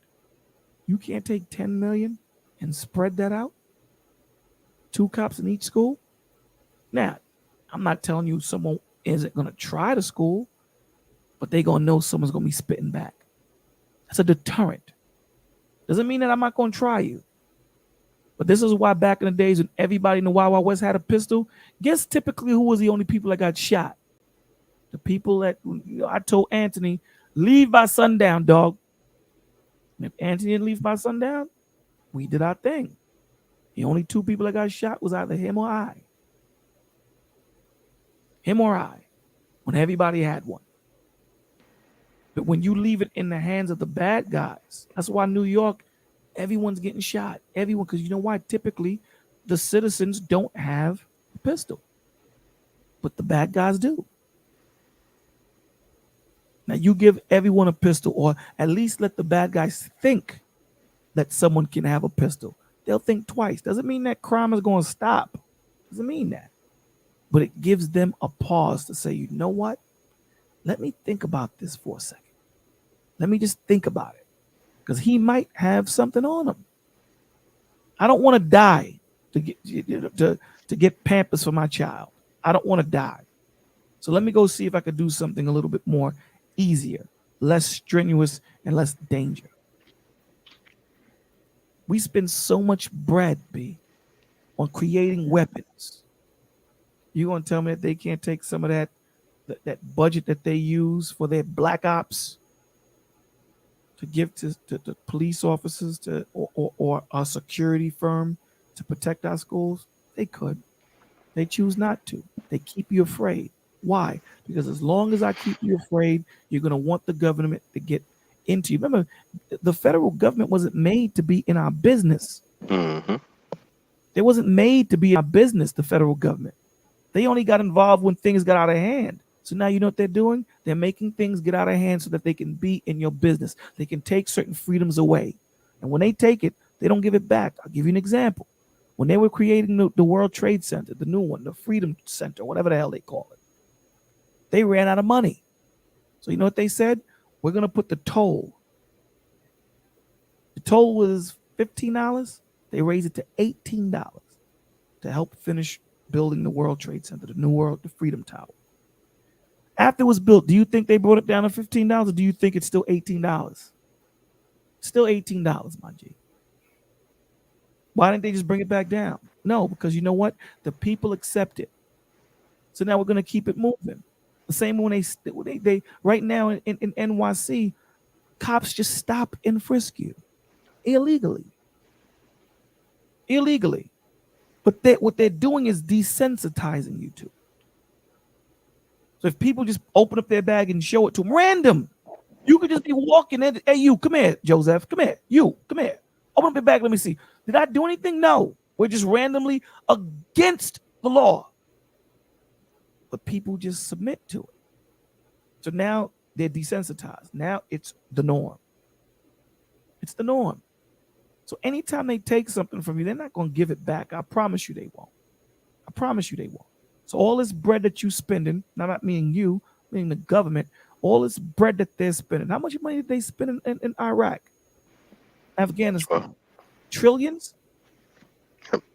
And kind of like just like the institution of the income tax. That's it. All they did was destabilize the Middle East. That's all they did. They gave the key to them people when they left. Here's the key, man. Here. And left. Take some of that bread and invest in the construct of America. Build some bridges. Repave the roads, man. How about pay some cops to be in the schools? Train them right.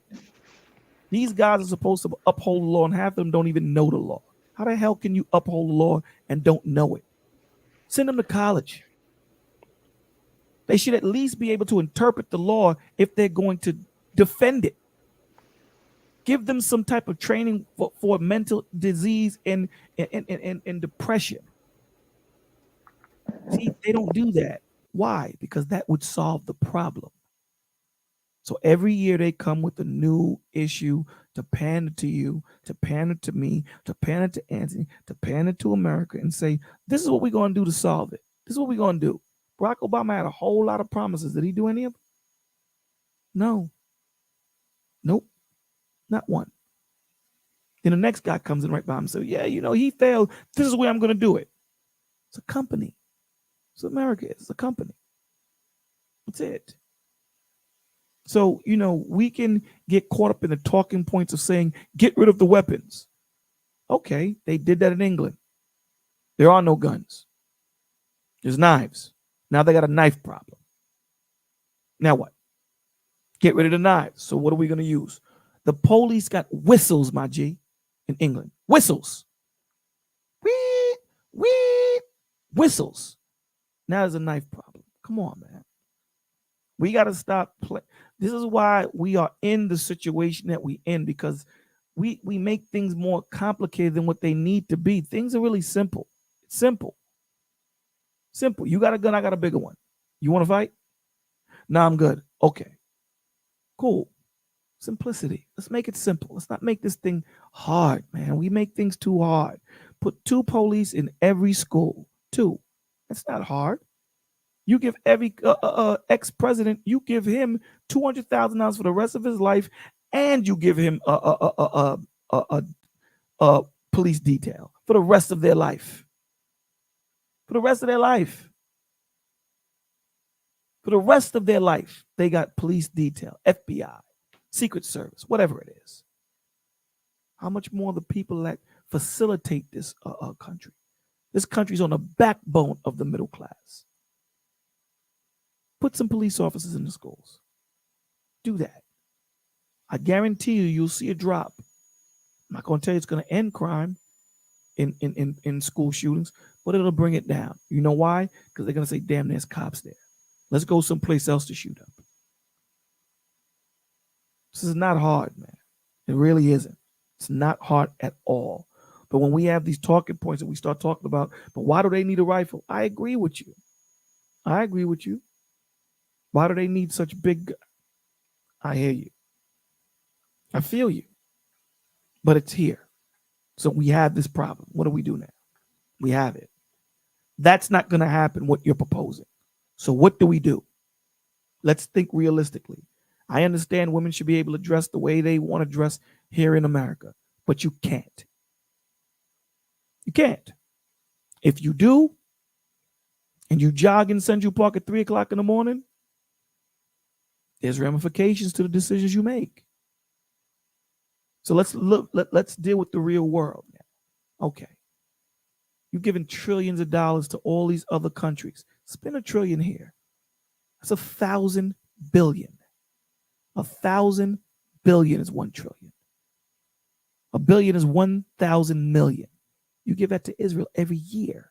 And I think it's a few billion. Take 1 billion and just spend it in your country. How about that? 1 billion.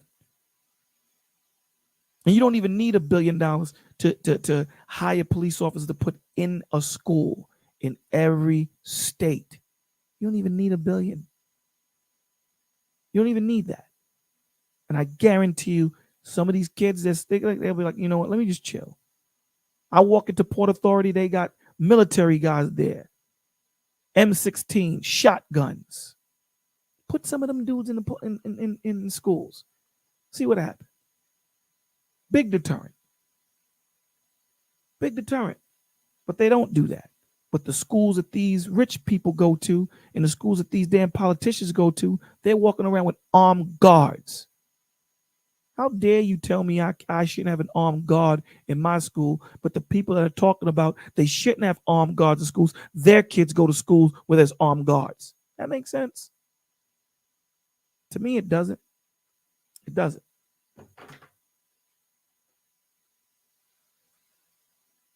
Now, again, you can't stop it because we just live in a wicked world and people are going to do things. You're going to have some people that are just going to do things, but you can slow it down dramatically.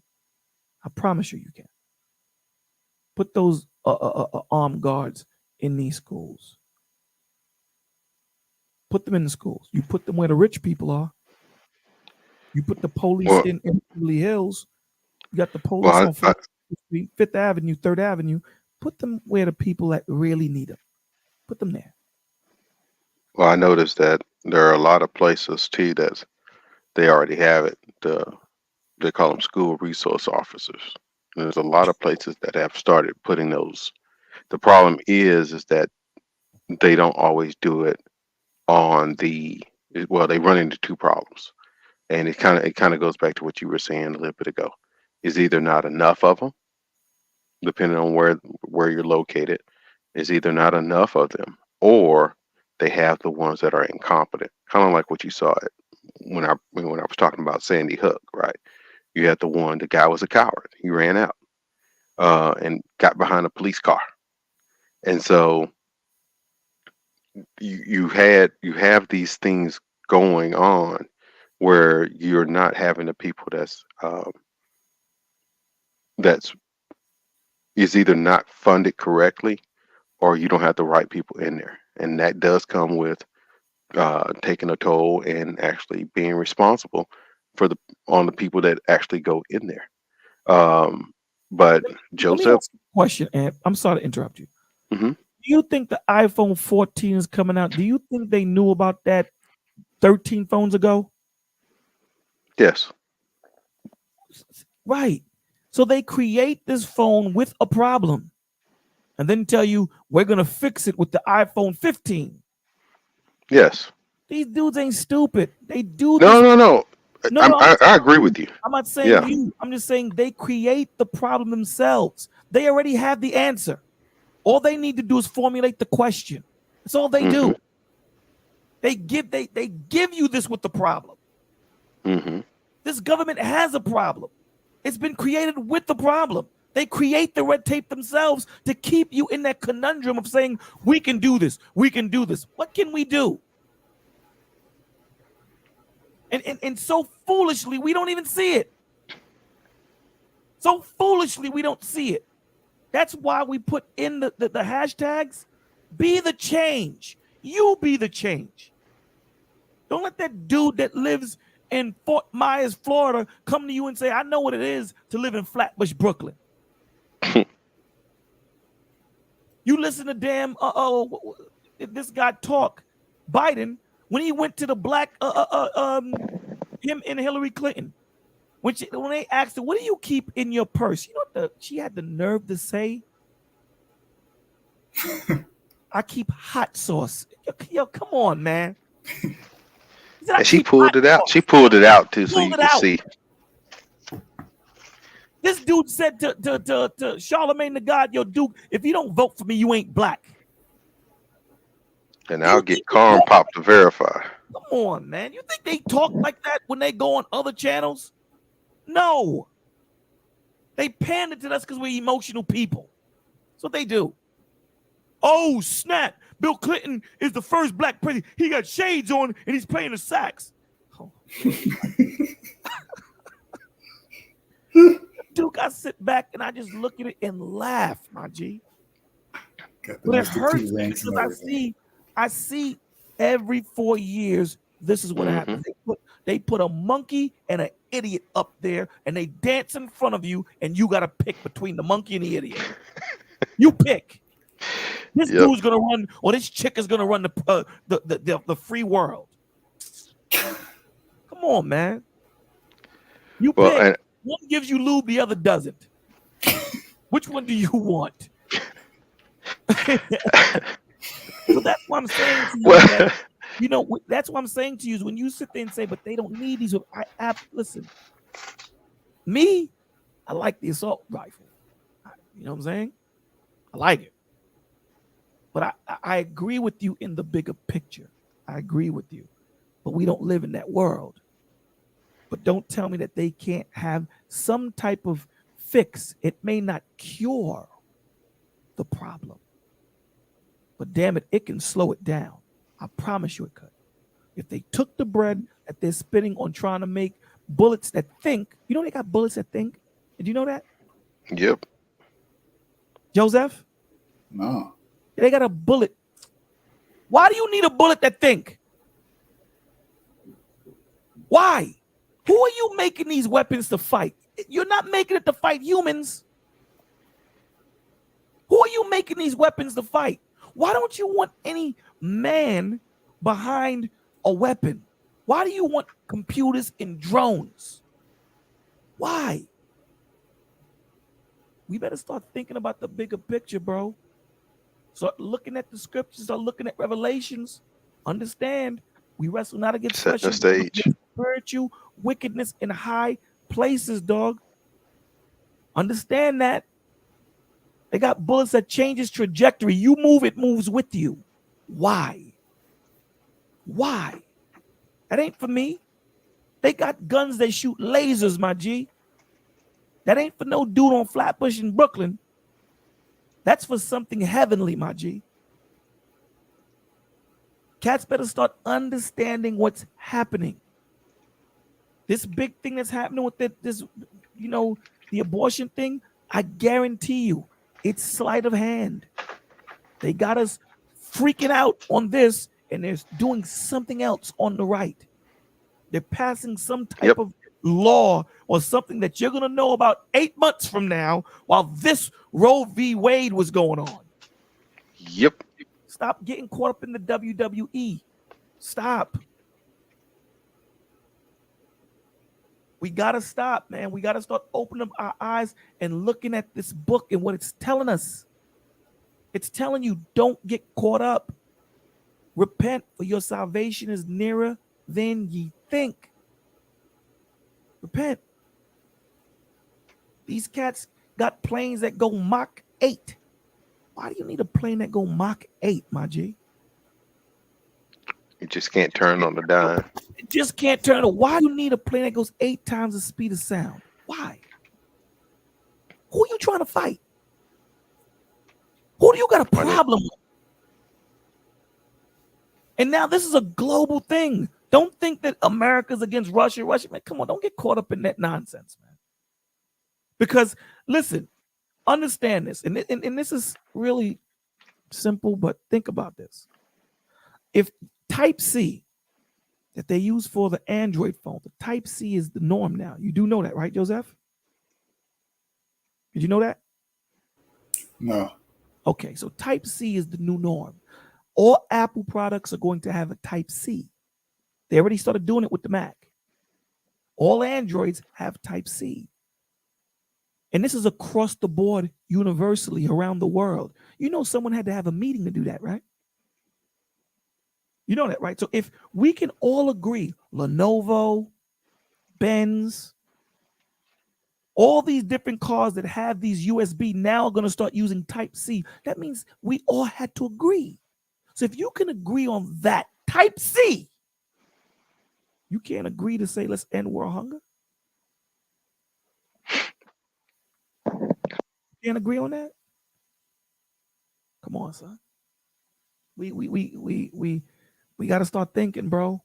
We got to stop being so emotional. If they can get Type-C, if they can get damn, crypto to be legal around the world,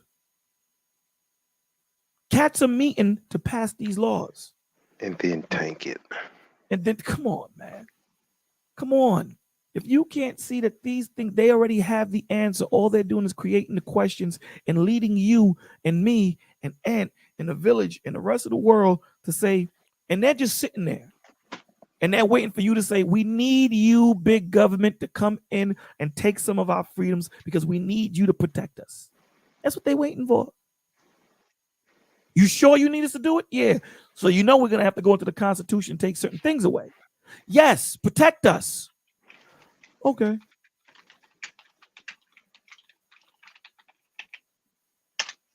Let's start looking at the bigger picture, man. Let's stop, because understand, sheeple will always be led to the slaughter. Understand that. Understand it. And hopefully we don't get flagged. First village t-shirt. Yeah. And we working on t-shirts too, bro. We working on t-shirts. You know what I'm saying? So hopefully we don't get, flagged, because, bro, if we don't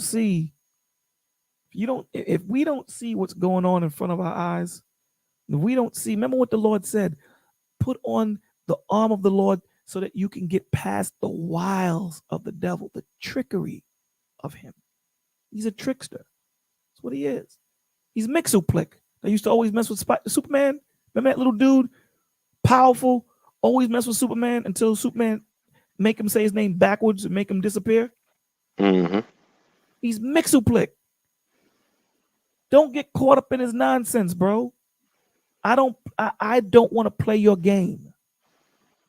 I'm not playing it. I'm out. So I'm not going to even attempt. I'm not going to attempt. Now they're trying to arrest Trump. They're trying to do this. They got so many different satire television shows on TV and the news. You don't know. They got us moving so emotional right now. You don't know what to do.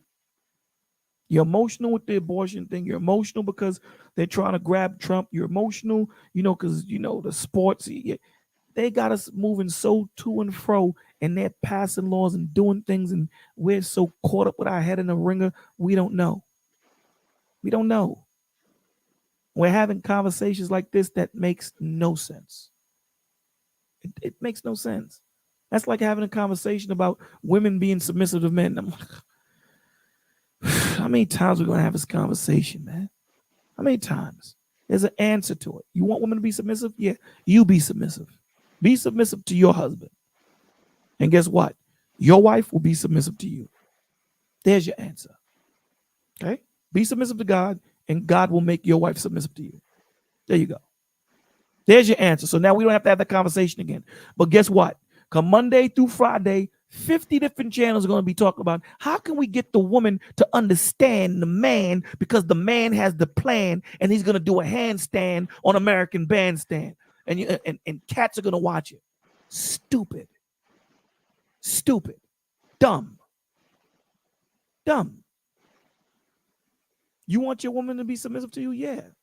You be submissive to God. There you go. Because guys that have their women in submission don't ever have to ask. My question would be, how the hell did you do that, Ant? And what's your answer going to be to me, Ant?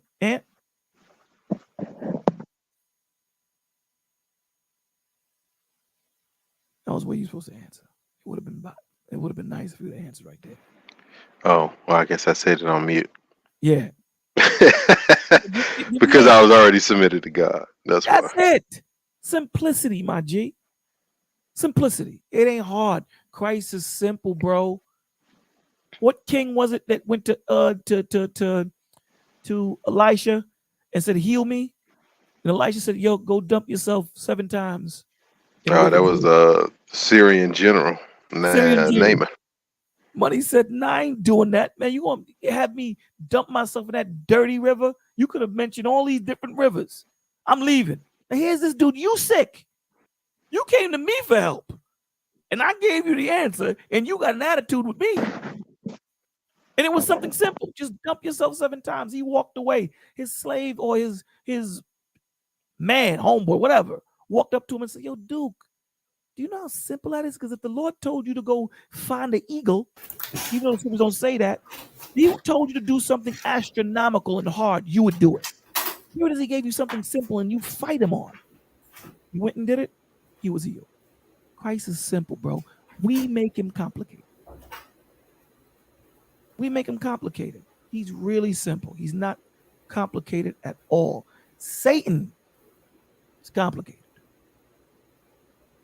But see, if you submit yourself to Christ, you ain't got to deal with him. God will do the fighting for you. I'll handle him for you. I'll handle him. But since you want to try and fight him yourself, go ahead. See, this dude's been doing this for thousands of years. Let's see if you can beat him. Go. When I'm telling you, I created the dude. I know how to beat him. Hell, I got a book that says I beat him. How much more of a sneak peek and a cheat do you need? How much more? God went past Cliff Notes. He said, here's the answer. Just follow it. But Ant said it earlier. Our heart, bro. Our heart. So it's not the guns that are shooting. The day a gun shoot, we got a problem. And that's what they're creating right now. They're creating guns to shoot. Why do you think they're fighting 8G, 10G, 12G, 15G? Why do you think they're doing all that? Because they don't want people.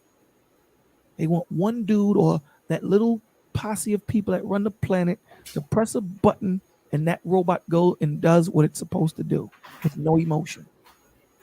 None whatsoever. So keep voting. Keep getting caught up in the Roe v. Wades and all that nonsense. Keep getting caught up in it. Keep doing it.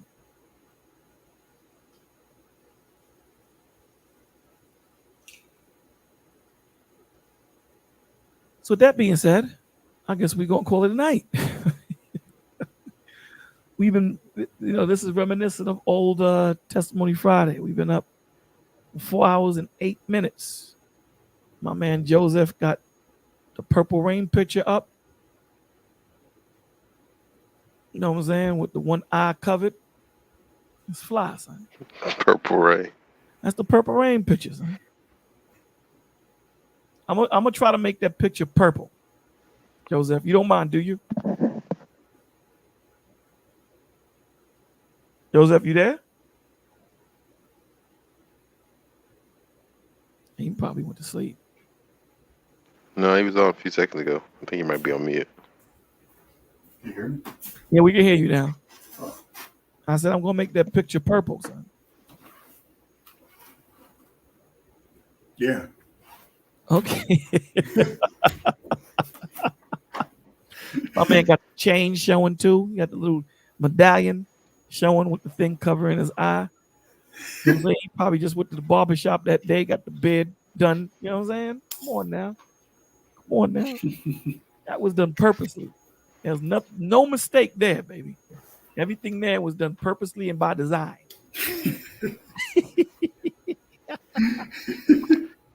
Yeah, wow. I never meant to give you any problems. I never meant to cause you any pain. Anybody better know that is Joseph? Purple Rain. All right, man. Tonight we're going to read. What Psalms did I have it on? That guy's made me lose the Psalms. Okay, tonight we're going to read Psalms 82. 82. And it reads, God stands in the congregation of the mighty. He judges among the gods. How long will you judge unjustly and show partiality to the wicked? Salah. Defend the poor and fatherless. Do justice to the afflicted and needy. Deliver the poor and needy. Free them from the hand of the wicked. They do not know, nor do they understand. They walk about in darkness. All the foundations of the earth are unstable. I said, Ye are gods, and all your children, and all of you are children of the Most High, but ye shall die like men and fall like one of the princes. Arise, O God, judge the earth, for you shall inherit all nations. Lord God, thank you for allowing us to come together. Thank you for allowing us to praise your name. Thank you for your marvelous works. Thank you for my brothers and sisters in Christ. Thank you for your patience, your mercy, your love, your generosity, your kindness, your forgiveness, your loyalty, your faithfulness, your truth, but most of all, your love. Thank you. For we are not deserving of it, but yet you give it.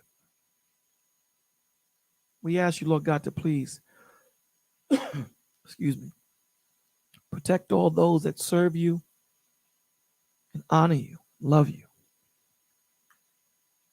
Protect all those that search for you, Lord God. Allow them to feel your marvelous presence and hear your beautiful voice. Lord God, we are going to mention some names. We ask that you please protect their families. We ask that you give them travel mercy if they are traveling. We ask that you please encamp angels around themselves, their minds, bodies, souls, and spirits, and strengthen them.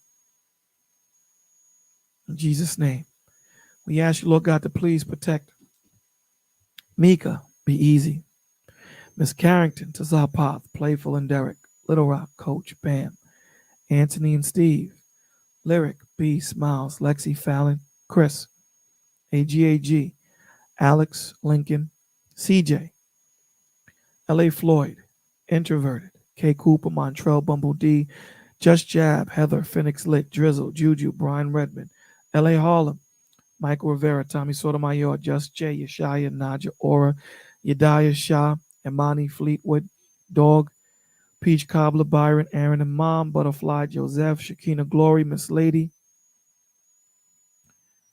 Matthew, George, Chat with Divine, Mason, Yoshi, 10 past 11, Norman, BCDC 123, James Corbett, Lawrence, Teak, Latanya, D. Sledge, Tremaine and her son, J.A. Dudley, Only Time, Beverly and Dorothy, Dante, Miss Taylor, Lapeef and the whole panel, High Risk 1, Daryl, Nicole Watson, Jedi, Master Wu, Lancelot, Miss M, Rochelle Halliburton, Definite G, Slim, 611, Mr. O, Black Genesis, Maggie, the substitute teacher, I am an Israelite queen, 30, Andre Terry, Lawrence Rotano, Miss B Finesse, Time Traveler, It Is What It Is, Jacob Lewis,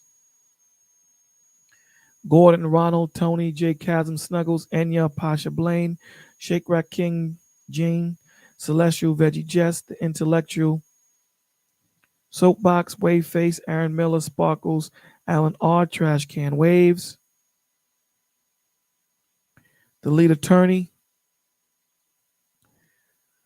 Randy Easter, Jay Mills, Kingdom Minded, Black Dust, Roy Rodriguez, I Can Cook, Ken Sean Holistic, AMF, Over the Top, Snuggle 668, You're Pushing 40, Random Stuff, Amy Lewis, Jay, CMC Productions, Motor Love 1968, Ramses, Red Lipstick and Son Caleb, Crystal Woodside, Jeanette Knight, Dale Jackson, Brula Blades, Nikki, Turtle House, Erica Murray, Hardway, C. Cool, Jedi Mike, Just DeWitt, Selena Black Dazzle, Tay Tay, Sexy Slim TV, Pierre Ledoux, Jamal Woodward, Provoking Thoughts, Mosaic, TJ Randolph, Ibra, The Last Saint, Bill With Me, Pillow Talk, Billionaire Mentos Podcast, Chaotic Truth, 84 Clean Cut, Princess G, Alan G, Balling's My Hobby, Sir Hale Speaks, Security Boss Unsolicited, Icy Lemon, Ane, I.A. Lewis, Taylor Made, E. Black, George Lewis, Zach Stewart, Richard Gordonez, Brolic St. Sean, O'Shea Lennox, Big Wolf, E. Daughter, Information Man Show, Shanita Richardson, Byron Podcast Show, King Rich, The Windy City, Truth Is Never Favored, Damage, Robert, Mr. Dogs, Alvin Davis, Chris G, Travis Savage, Ebony, Riley, McCann, Mona, Mona D, Alexis W911, Karma, The Real Erica, Yajane, Black Genesis, Almond Brown 09, Chalk K, Melanie, Queen 2K, Just a Splash, L Nixon, Prince of Petty, Sleeping Beauty, Vaughn Bryant, Masterpiece, The Book of Genesis, Miss Lady, Sunday, FFS, Ronald Hot Boy, Sunflower, Uncle Stu, Nasira, C. Darius, Black Vegeta, M.E., Brittany A., Mr. A., Floyd Finklia, Kevin Palmer, Courtney Lucky, Rilla, Anton Daniels, Juana Chica, Health and Healing, Saska, Bravo with Sheila, Gail Lockett, Sammy McFadden, Sincerely Scorpio, Seeley, What the Funk, Melifant, Kadar, Emerge Daily, Talk with Troy, K. Nicole, Just Right Music, AURD, Tyree Patterson, Mr. Rucker, Just Me Coconuts, Community Solution, Black Man Travels, T. Blaze, Black Men Unfiltered, Daryl Long, Sheed We Hear, Bovine Breed, Spiritual Logic, The Learning Curve, Mr. Best in the World, Mr. Black 331, Sheba Pisces, Moments with Nikki Red, Rulia and Mills, Big Bad Bull, Randy, Doris Myers, Ma'at Speak, and Eden. We ask you, Lord God, that you please protect them all those that search for you, all those that is searching for you. We ask you, Lord God, to please let all those that suffer mental illness, depression, addiction, all those that are suffering, Lord God, homeless, please let them know that there's a place that they can go. Help them to find help. Let them know that they are loved. Let them know that they are not alone. In Jesus' name, we pray. Amen. Big Ant, last words on you, my brother. Well, it's a great show, and you know, great stream. I was glad that Maleficent was able to come up and give her testimony. Love this discussion with yourself and AMF and Joseph, and we just felt good to chop up things, man, and just hash things out and talk, and look forward to it on every Friday, and look forward to seeing everyone again on Monday morning for the morning read. So everybody, be careful, uh, get rest, enjoy your weekend, and God willing, we'll see everyone on Monday. I couldn't do any better. Guys, listen, stop wasting time. If you haven't accepted Christ, your Lord and Savior, do it now. Tomorrow's not promised. The hour's not promised. Next minute's not promised. So, Lord willing, we see you guys Monday morning. Please have a safe and blessed weekend. And commune with the Lord, man. Speak with him. All right, guys, have a blessed day. Big Ant, I love you.